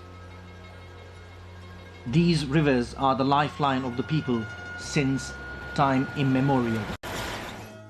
Recently started motorboat on the Koshi River is opening doors for tourism while easing the life of the locals at the same time.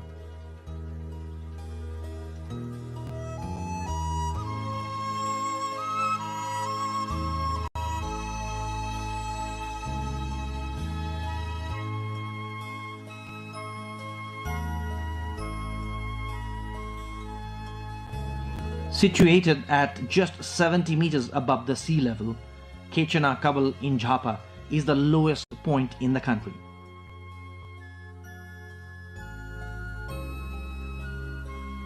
This place of national importance needs more promotion, and expectedly some programs are being undertaken.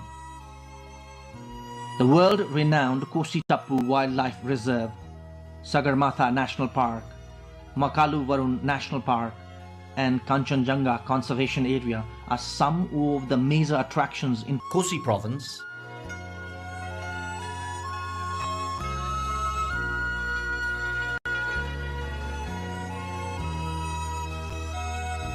These protected and conserved areas serve as the museum for those interested in wildlife, flora and fauna, wetlands and biodiversity.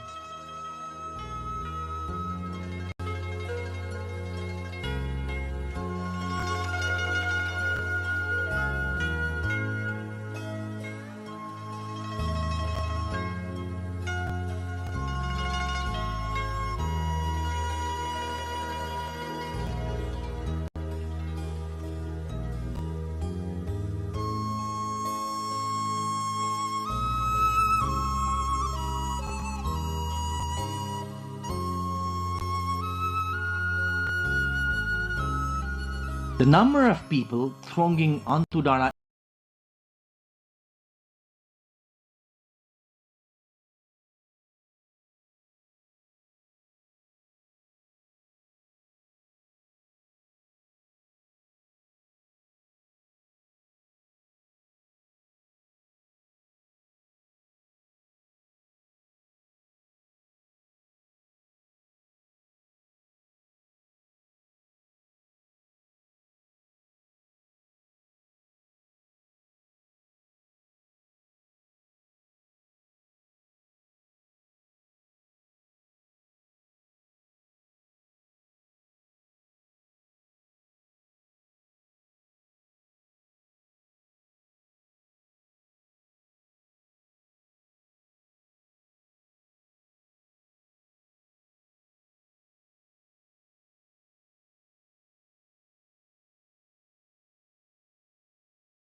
nettle, milk, broomgrass, red hot chili, and cardamom.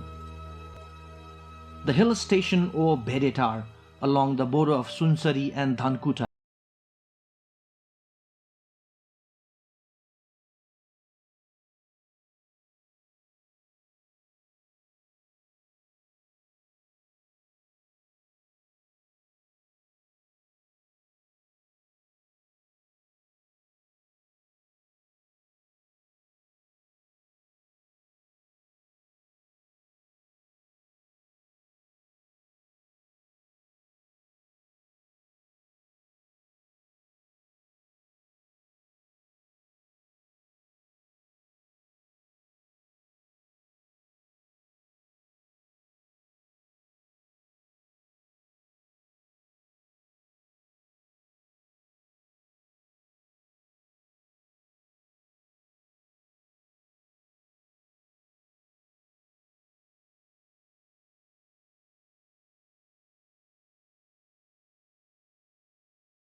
There are many other similar religious sites in Kosi province, Halesi Mahat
Sherpas and Muggars rejoice in Losar.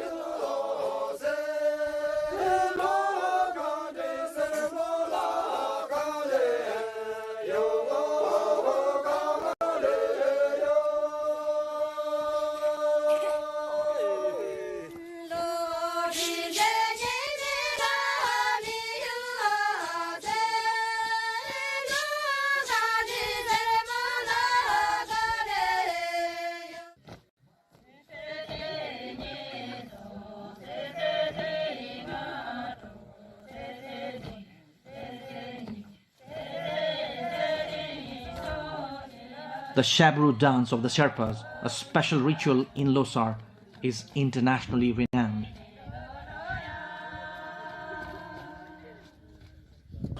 The Udoli and Uvoli of the Rise and the Dhan dance have their own religious and scientific importance.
The Tarai Plain of Province 1 is the breadbasket of Nepal.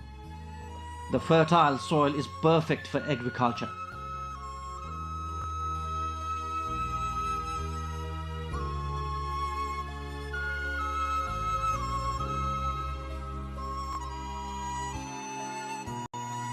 Tea gardens from the lowland of Japa to the height of Solukhumbu are some of the major cash crops here. These tea gardens also attract numerous tourists in the region.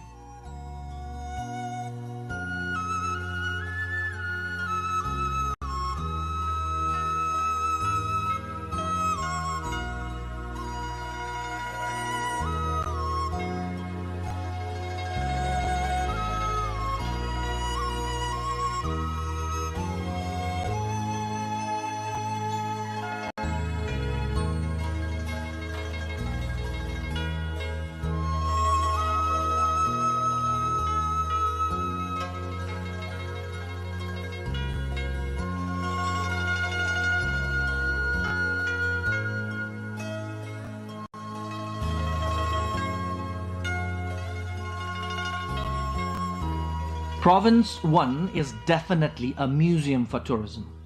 The natural beauty, religious heritages, abundance of natural resources, cultural diversity, and many more.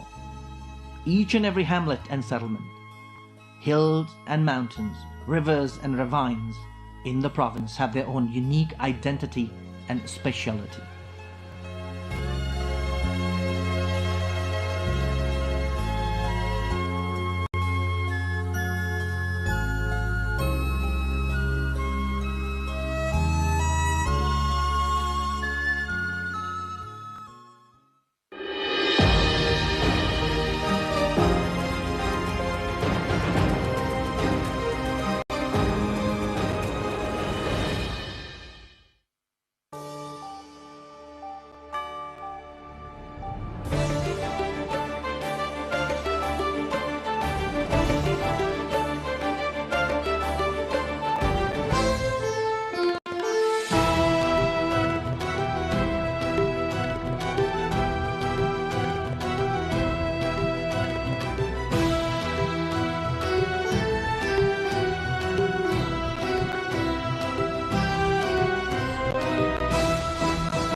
Active monsoon trough triggers incessant rainfall across Nepal. 9 major highways obstructed, 168 killed in disasters since mid-April.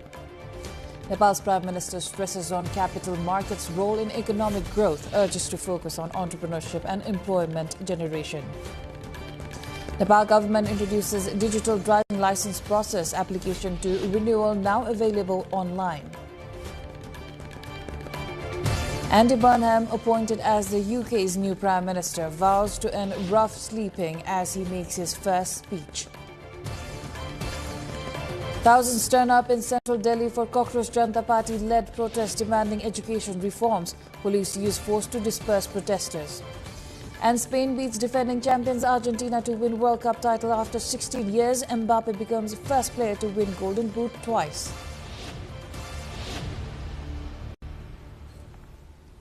Hello there, I am April Singh Lama and you're watching NTV World News Hour, coming to you live from Kathmandu at 2200 hours Nepal time. Now the news in detail. Monsoon winds continue to influence weather across Nepal, with the monsoon trough positioned north of its average location, bringing generally cloudy conditions and rainfall to many parts of the country. The rainfall is expected to continue through Tuesday before gradually decreasing from Wednesday. Meanwhile, incessant continuous monsoon rainfall has disrupted traffic on 9 major highways, including the Mechi Highway sections of the Mid-Hill Highways, the BP Highway, the Kathmandu-Hetauda-Kanti Highway, the Araniko Highway and parts of the Prithvi Highway.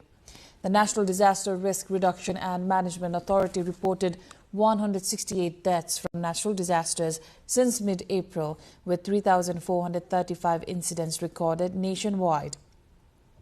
Authorities have advised the public to remain cautious and stay updated on weather and travel conditions, as continued rainfall may increase the risk of natural hazards.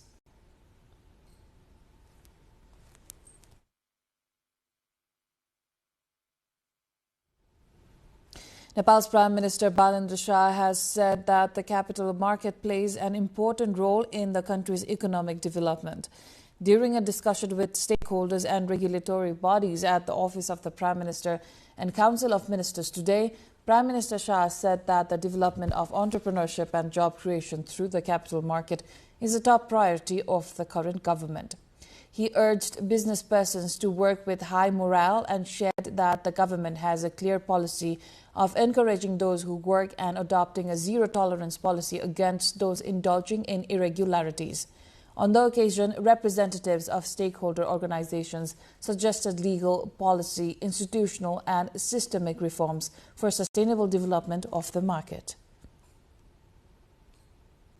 The government's plan to digitize public services is taking shape with the launch of an online driving license system. The Department of Transport Management has introduced a complete digital platform for driving license services. Citizens can now apply for, renew and access driving license-related services online without visiting offices. The new system aims to reduce long queues, simplify procedures and make public services more efficient. We will look deeper into this in our segment Issue of the Day later in the bulletin. In other news, Andy Burnham of the Labour Party has been appointed the United Kingdom's 7th Prime Minister in a decade. 56-year-old Burnham is a former mayor of Greater Manchester, where he earned the nickname King of the North. Burnham, meanwhile, vowed to end rough sleeping in the country as he made his first speech in the job. Earlier, Keir Starmer departed 10 Downing Street for the last time as UK Prime Minister, saying his work is done in a farewell speech ahead of Andy Burnham's takeover as his successor. Thousands of supporters of the Cockroach Janata Party, CJP, a youth-led protest movement, took to the streets of Delhi, defying a police ban to march to Parliament and demand the resignation of India's Education Minister. Police blocked the march with barricades, sparking scuffles as protesters tried to push through. Several demonstrators said they had been injured in baton charges. The police did not comment. The march followed weeks of protest over alleged exam paper leaks, which supporters say reflect a wider education system crisis. The movement has since broadened into one of the most visible expressions of public dissent against Prime Minister Narendra Modi's government in recent years.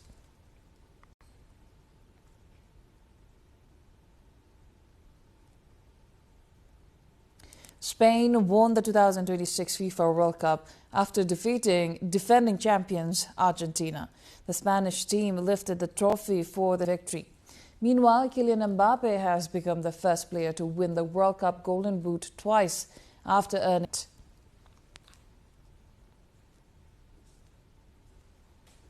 We will bring a detailed report on the FIFA World Cup 2026 final in our sports segment later in the bulletin.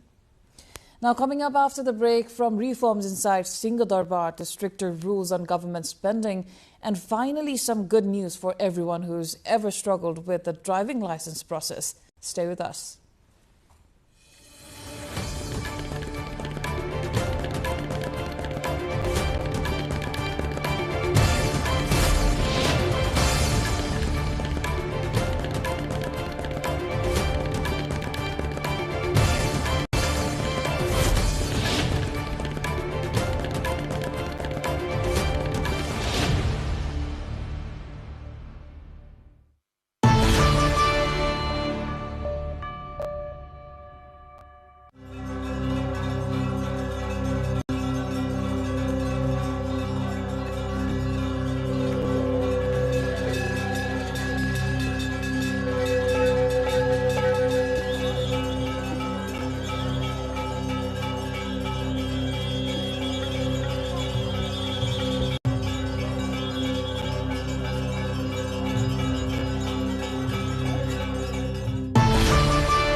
You're watching NTV World News Hour. Welcome back. Nepal's Finance Minister Dr. Swarnim Wagle has directed the concerned officials and secretaries to work in a timely manner for the implementation of the budget for the fiscal year 2083-84 BS. Finance Minister Wagle issued the directives to the secretaries of various ministries participating in a meeting of the Ministry of Finance today, asking them to work effectively to implement the budget today, according to the FM's Secretariat. Now, the meeting was attended by National Planning Commission Vice Chair Dr. Gunakar Bhatta and Finance Secretary Ghanshyam Upadhyay, as well as secretaries of the Ministries of Infrastructure Development, Industry and Commerce, Agriculture, Health, Education, Foreign Affairs, Culture, Tourism and Civil Aviation, Labour, Women and Children, Home and Defence. The Nepal government has decided to halt permanent recruitment in civil service without approval from the Office of the Prime Minister and Council of Ministers, and has barred public agencies from sending recruitment requests to the Public Service Commission. The decisions were taken during the first secretary-level meeting held today under the chairmanship of Chief Secretary Govindra Bahadur Karki. The meeting endorsed 22 decisions related to governance reform, employee management, public service delivery, financial discipline, disaster management, and institutional coordination. The meeting decided to introduce a one-stop service system at high public contact offices, including land revenue, survey, transport, labor, district administration, and district police offices. And now it also will direct offices to deploy separate staff to assist service seekers who are unable to prepare applications or complaints. The government will also operate an integrated citizen grievance and suggestion management system through QR codes, websites and mobile applications. Authorities have been instructed to record all complaints and ensure 100% resolution within a specified time frame. Meanwhile, the government has formed a task force under the coordination of a joint secretary of the Ministry of Home Affairs to review existing public holidays following the introduction of a 2-day weekend system. The task force has been given 15 days to submit its report to the ministry.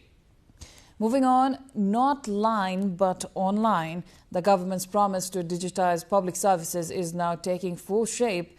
Finally, getting a driving license in Nepal has become much easier.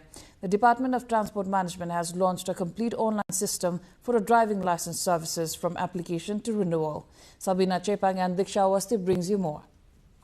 For many years, applying for a driving license often meant standing in long queues, moving from one window to another in the government office, and finally opting to rely on middlemen to complete the process due to unnecessary hassles. That experience is now set to change.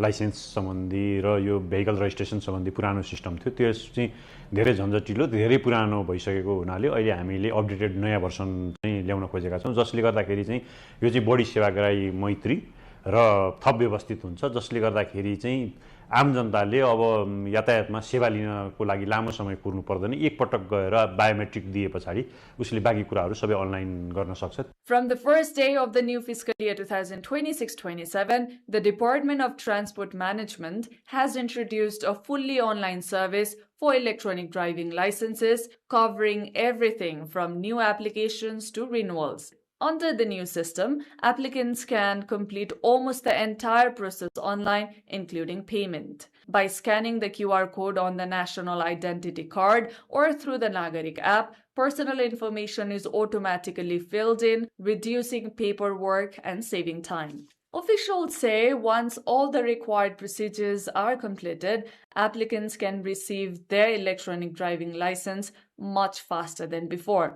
In urgent cases, the license can be issued within just 24 hours. This reform is expected to make public services easier, faster, and more hassle-free. व्यक्तिको mobile number सेवाग्राही जो हुनुहुन्छ उहाँको mobile number त्यस्तै NID number हैन इमेलहरुलाई चाहिँ हामीले API को मार्फत चाहिँ अटो फिल हुने व्यवस्था गरेका छौं जसले गर्दाखेरि उले पटक पटक एउटै सेवा लिन धेरै ठाउँमा गएर बायोमेट्रिक दिनुपर्ने अवस्थाहरू हटाउँछ र त्यो जेन्युइन मान्छेले चाहिँ हुन्छ भन्ने हिसाबले हामीले अझै यसको चाहिँ सेक्युरिटी पर्सपेक्टलाई धेरै राम्रोसँग priority दिएका छौं. However, many applicants say the success of the system will depend on one key factor, that is reliable internet connectivity and uninterrupted server performance. Nepal सरकारले गरेको यातायात व्यवस्था विभागले गरेको एकदमै राम्रो क्रियाकलापहरू ल्याएको छ. यो अनलाइन सिस्टम सर्भर चाहिँ चलिरहनु पर्यो र बन्द भयो ह्याक भयो रोकियो भन्ने चाहिँ अवस्था खडा नहोस् भन्ने हामी चाहन्छौं. The faster service is also backed by the Security Printing Center under the Ministry of Communication and Information Technology. The center says it will permit new licenses within 24 hours of receiving verified applicant details from the Department of Transport Management. Officials add that the center has already printed 2.7 million smart driving licenses over the past 3 months, giving them confidence that the new system can meet growing demand. If the online platform performs as promised, it could mark a significant shift on how Nepalis access one of the country's most sought-after public services. In this context, we asked the general public about how they feel about the introduction of online driving license services. Let's hear what they had to say. यसमा चाहिँ अहिले धेरै नै सहज होला जस्तो लाग्छ किनभने चाहिँ मेन त एउटा टाइम म्यानेजमेन्ट भयो हैन अब त्यसमा चाहिँ अब मान्छेहरु अब झन्झट त्यति लामो धेरै क्यूमा बस्नु परेन मेन त अब जस घरबाटै अनलाइन हुन्छ भने त्यो सजिलो भयो दिनभरि काममा व्यस्त हुन्छु बेलुकासम्म म काममा व्यस्त हुन्छु आज मानौं कि यो अनलाइनबाट भयो भने हामीलाई पनि सजिलो भयो सबैलाई सजिलो भयो हामीलाई चाहिँ धेरै वेटिङहरु गर्नु पर्दैन अनि एज अ युथ धेरै नै टाइमहरु म्यानेजमेन्ट गरिरहनु पर्छ त्यही भएर हामीलाई चाहिँ यो डिजिटली भयो भने चाहिँ धेरै नै सहज हुन्छ अनलाइन प्रणाली सुरु भएर त हामी एकदम खुसी छौं तर सर्भर डाउन चाहिँ हुनु भएन हप्तामा 6 दिनै खुल्न पर्यो धेरै सहज हुन्छ मान्छेहरुको टाइम बच्छ हाम्रो कार्यालय धाउनु परेन हामी घरमै बसेर सबै कुराहरु गर्न सक्यौं यो जुन अनलाइन प्रणालीबाट यातायातको लाइसेन्स हुन गइरहेको छ त्यो चाहिँ हामीलाई सहज हुनु भयो एक दिन चल्ने एक दिन नचल्ने भन्दा नि रेगुलर चाहिँ चल्दिनु पर्यो यो सर्भर डाउन भए हुन्छ हैन लाइनमा बस्नुपर्ने त 2 घण्टा लाइनमा बस्नुपर्ने हैन दिनभरि पनि लाइनमा बस्नुपर्ने यसको लागि नयाँ सर्भर आउने हो कि हैन त्यहीमा चल्नु पर्ने हो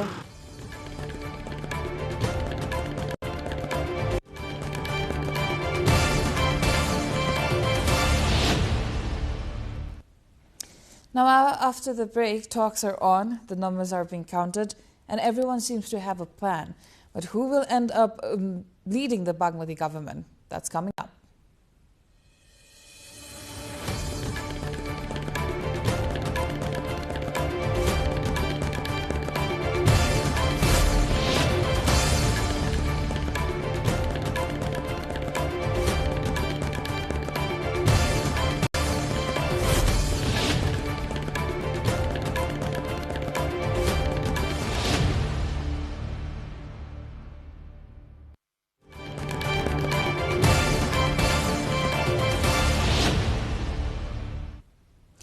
watching NTV World News Hour. Time for the cover story.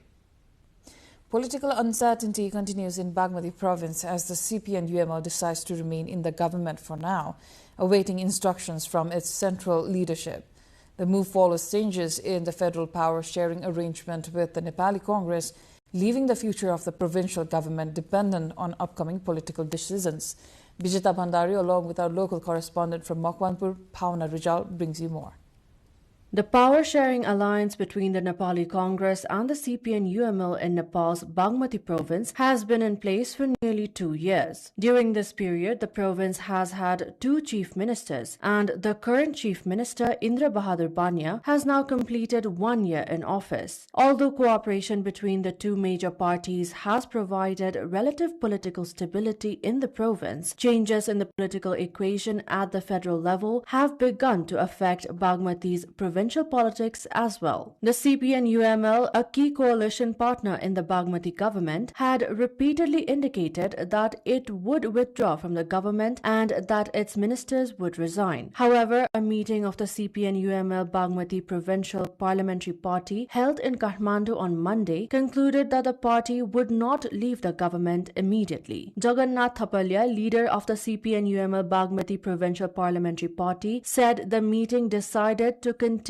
dialogue and consultations with other political parties in light of the evolving political scenario.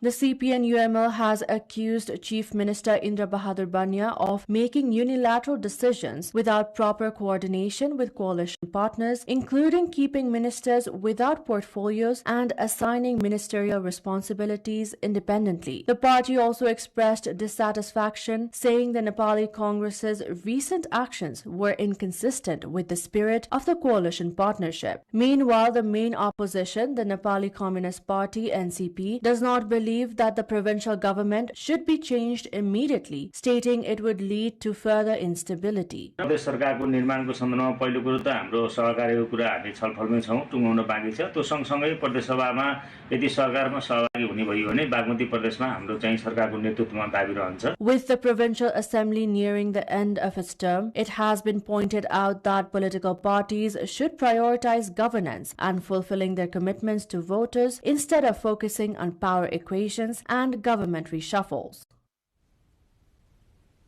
The Nepali Congress, meanwhile, has clarified that power-sharing arrangements at the provincial level should not be formed against the spirit of the constitution. Speaking at a press conference organized at the party office in Sanepa of Lalitpur today to brief about the BP Memorial Day, Nepali Congress Vice President Bishwa Prakash Sharma said the constitution does not envision a provincial assembly without an opposition. Sharma also stressed that political equations should not be created in a way that contradicts constitutional principles. प्रदेश सरकारहरु बन्दै गर्दा हेरफेरहरु हुँदै गर्दा प्रतिपक्ष विहीन प्रदेशको परिकल्पना नगरिकन हामी टुङ्गोमा पुग्न चाहन्छौं। त्यसको लागि आवश्यक पर्यो भने नेपाली कांग्रेस पार्टी आफू बरु प्रतिपक्षमा बस्न तत्पर हुन्छ, तर नागरिकको अभिमत भन्दा निर्वाचनको अभिमत र नागरिकको पछिल्लो मनोविज्ञान भन्दा बाहिर गएर भए यदि सबै मुख्य दलहरु एउटै सरकारमा अटेर बस्नुपर्छ भन्ने मान्यता राख्दैनन्।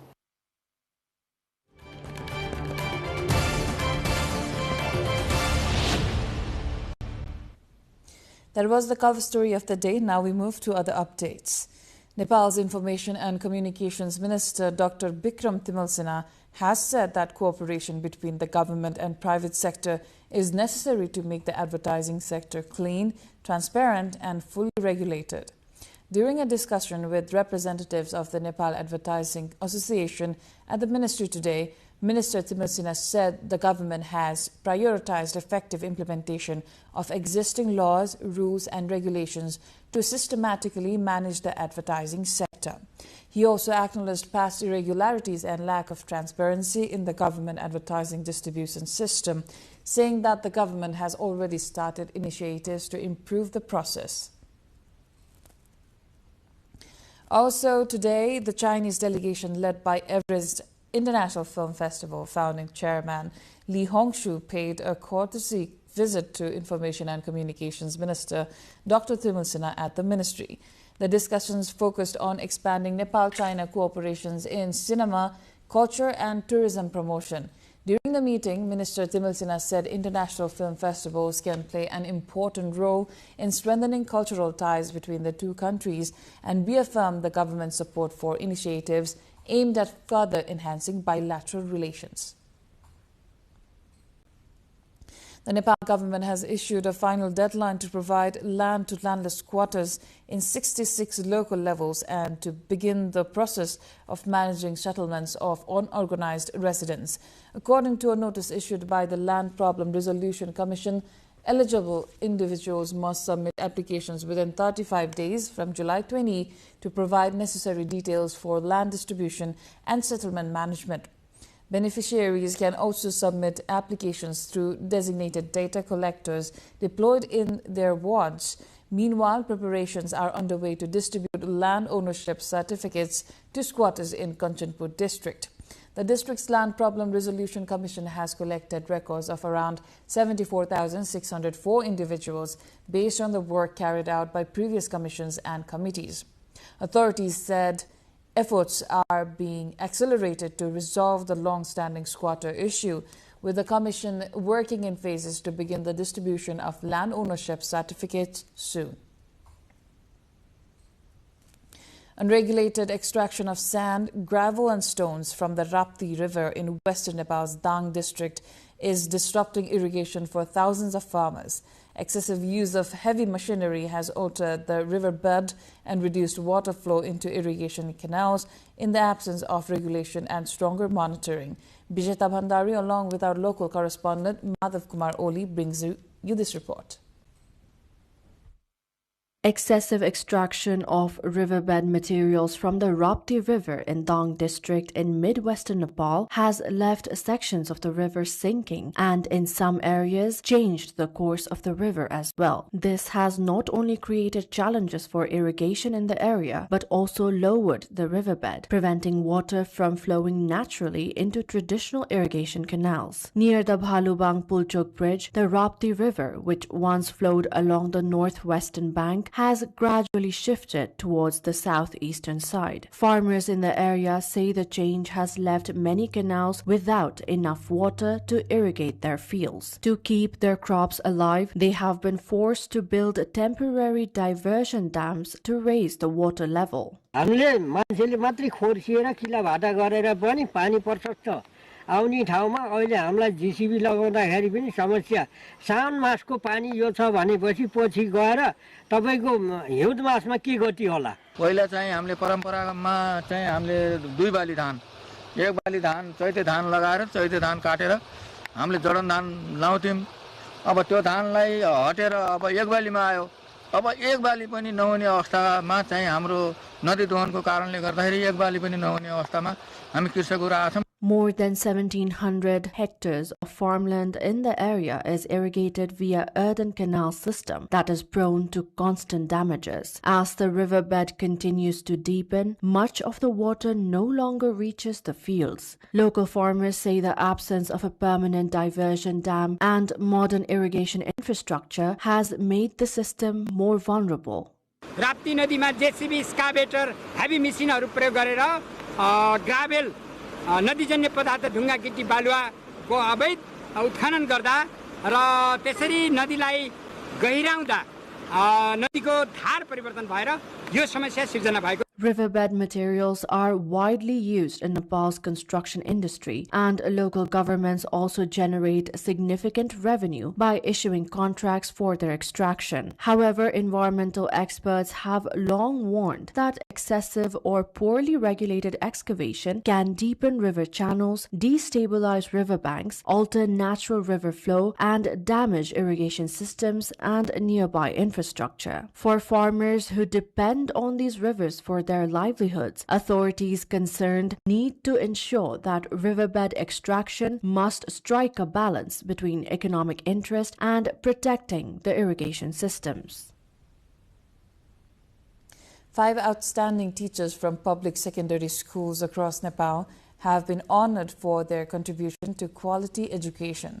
1 teacher each from the compulsory subjects of English, Nepali, Science, Mathematics, and Social Studies was awarded a cash prize of 222,222 Nepali rupees, approximately $1,441 along with a certificate of recognition. The honor was initiated by the BP Agrawal Science Foundation with the objective of promoting the advancement of Nepal's education sector and encouraging teachers toward quality education. The award recipients include Mukunda Prasad Kafle, Prakash Acharya, Rajkumar Kadel, Sharmila Pradhan, and Anjana Maharjan. The initiative aims to encourage educators and support the overall improvement of Nepal's education sector.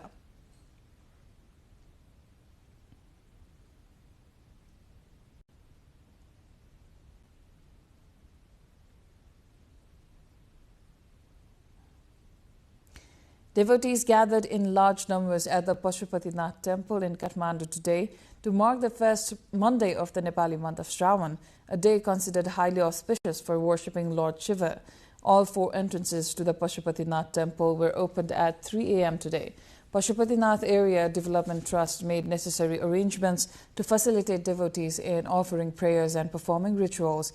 Conveniently, likewise, the arrangements have been made for performing special puja for those who wish to do so.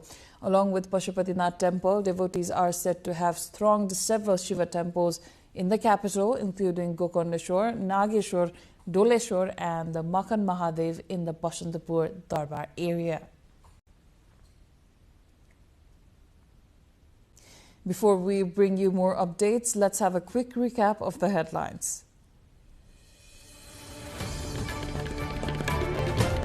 Active monsoon trough triggers incessant rain across Nepal. 9 major highways obstructed, 168 killed in disaster since mid-April. Nepal's Prime Minister stresses on capital markets' role in economic growth, urges to focus on entrepreneurship and employment generation.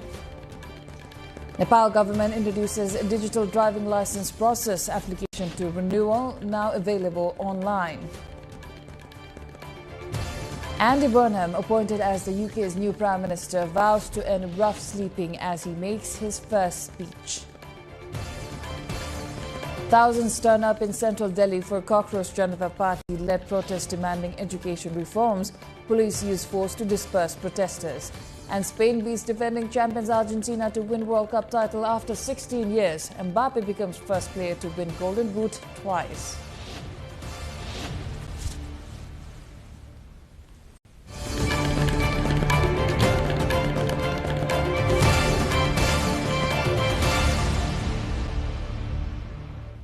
North Korean Foreign Minister Cho Son-hui, who is on an official visit to Moscow, met Russian President Vladimir Putin with discussions focused on bilateral relations and cooperation. Putin expressed appreciation to North Korea for its support during Russia's military campaign in Ukraine, saying Moscow would remember what he described as the heroic deeds of North Korean personnel. The meeting came a day after a deadly Ukrainian attack on 2 logistics centers of a Russian online retailer Wild Berries, which left 7 workers dead and at least 49 others injured in the Tambov and Moscow regions, according to Russian officials. Iran has urged the International Atomic Energy Agency IAEA to condemn U.S. strikes that it says targeted the under-construction Dakhovin nuclear power plant in southwestern Iran. Tehran called the attack a violation of international law and demanded a response from the UN nuclear watchdog. ایران به عنوان عضو NPT انتظار داره که شورای حکام آژانس، شخص مدیر کل آژانس که هر از گاهی بیانیه‌های سیاسی در رابطه با موضوع هسته ایران میده، در اینجا موضعش رو صراحتاً بیان کنه در محکوم کردن جنایت آمریکا. Foreign ministers from Southeast Asian countries are set to gather in Manila for the 59th ASEAN meeting, with regional crises expected to dominate discussions. Key issues on the agenda include Myanmar's ongoing crises, South China Sea tensions and concerns over energy and food security. U.S. Secretary of State Marco Rubio is also scheduled to attend the summit and has expressed willingness to meet Chinese and Russian counterparts on the sidelines. It is said Southeast Asia has managed recent global disruptions relatively well, despite challenges linked to conflicts and trade uncertainties.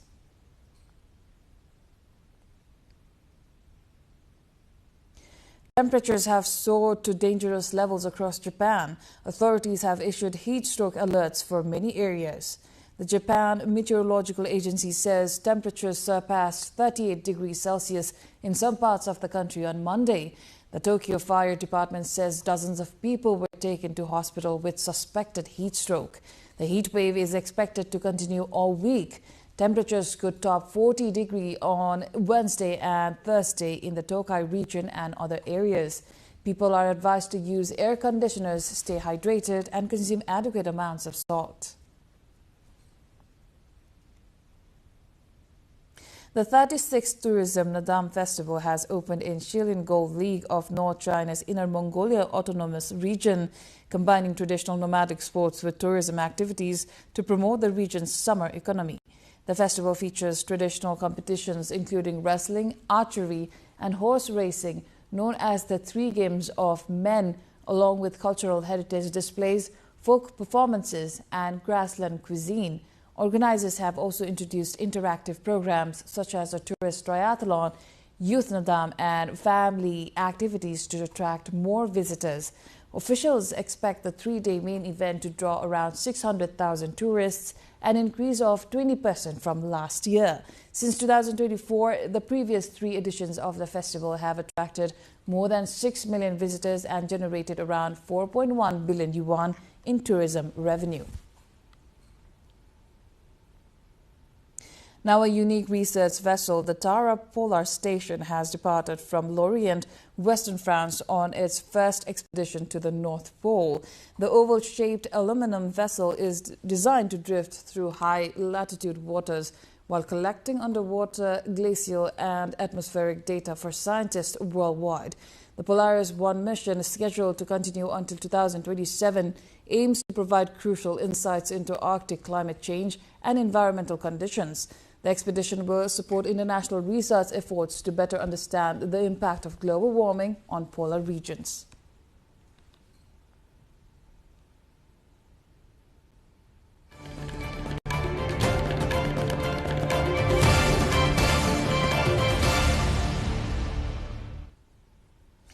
Business news coming up next. For now, a short breather.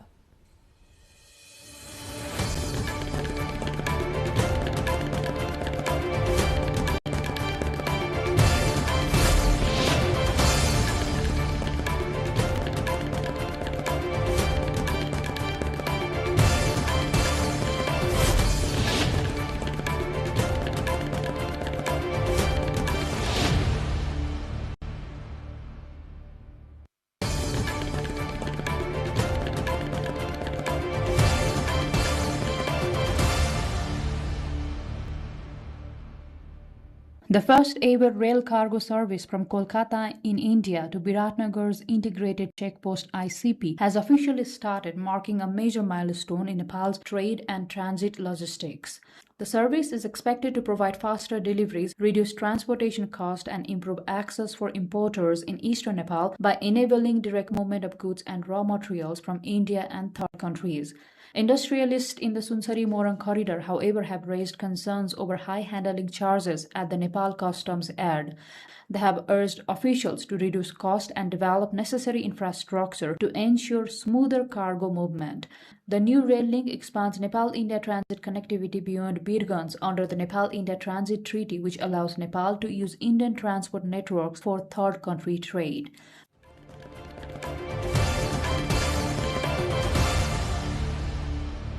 Brent crude on Monday hit its highest price since June due to renewed fighting between the United States and Iran, while Asian equities were mixed due to prolonged Middle East war. Crude has surged over the past week as Washington and Tehran traded fire, raising fears of sustained disruption in the Strait of Hormuz. Both Brent crude and U.S. benchmark West Texas Intermediate extended their gains after climbing more than 4% at the end of last week. Brent rose above $91 a barrel, its highest price since June the 11th. The latest moves come after another weekend of escalating fighting, with the United States carrying out fresh strikes on Iranian targets and Tehran responding with attacks on regional military assets in the Gulf.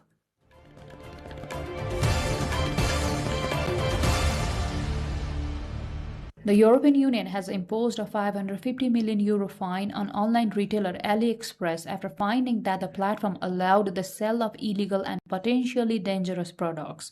The penalty comes amid concerns that unsafe items, including certain toys and cosmetics that fail to meet EU safety standards, were being made available to consumers. Regulators said that decision highlights the EU's growing efforts to hold major online marketplaces accountable for the products sold through their platforms and to strengthen protections for shoppers across Europe.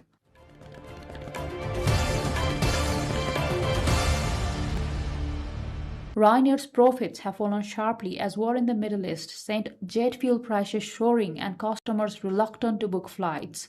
The Irish Airlines pre-tax profits dropped 34% to €593 million between April and June, while sales were flat as the company was forced to cut fares to stimulate demand. The price of fueling a plane had jumped since the US and Israel launched strikes against Iran in February, and while Ryanair said it had hedged or struck deals for the most future fuel costs, those not included in these arrangements had more than doubled.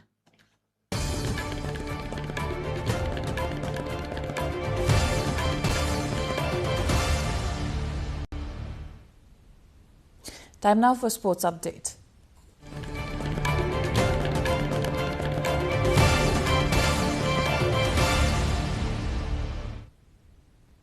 Spain has been crowned the world champions again.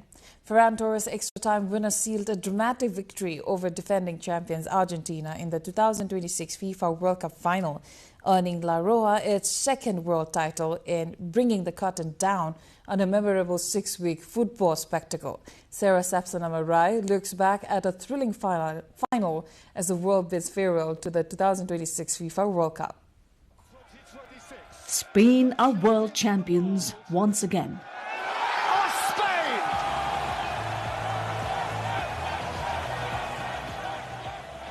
A memorable triumph. Individual honours also highlighted the tournament's biggest stars. France forward Kylian Mbappe made history by becoming the first player to win the FIFA World Cup Golden Boot twice after finishing as the tournament's top scorer. Spain captain Rodri was named the winner of the FIFA World Cup Golden Ball as the tournament's best player, while Argentina captain Lionel Messi received the silver ball as the second best player.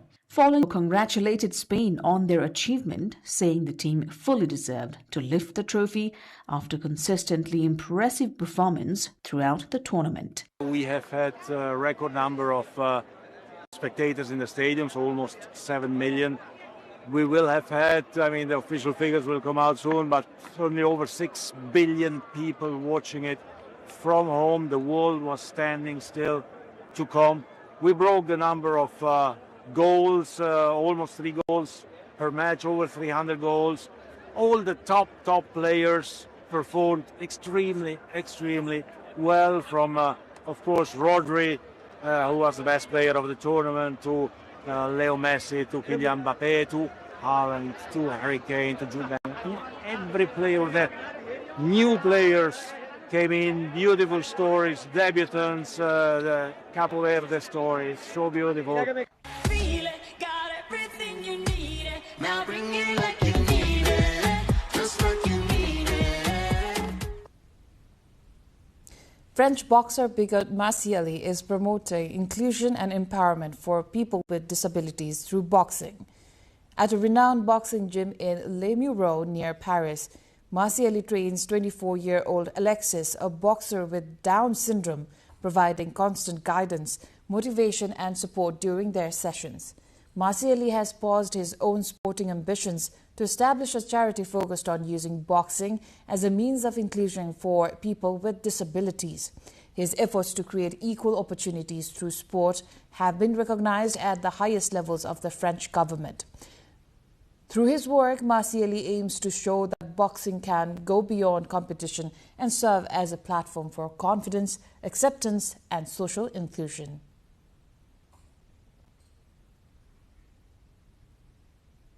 Turkey's Mugler province has emerged as one of the world's leading destinations for kite surfing, attracting adrenaline seekers and professional athletes from around the globe.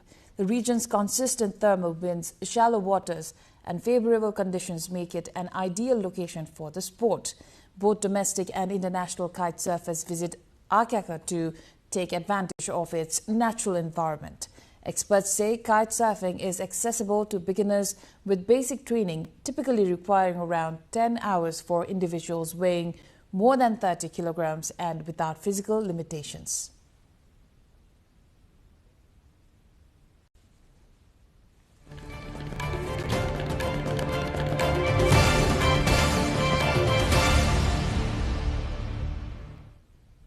Now the weather updates, first from Nepal and then across the world.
Before wrapping up, here's a reminder of the top stories once again.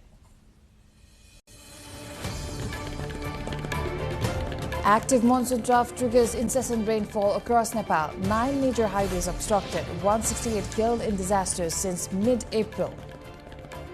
Nepal's Prime Minister stresses on capital markets' role in economic growth, urges to focus on entrepreneurship and employment generation.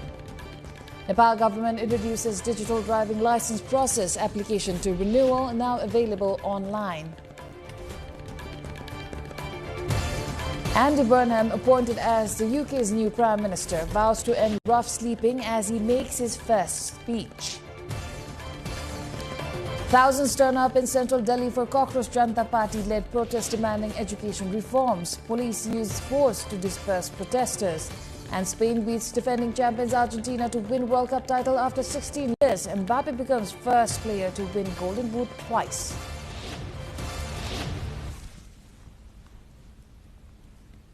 That is all for the moment. Do join us through our social media and visit us at www.nepaltelevision.com for more information and news.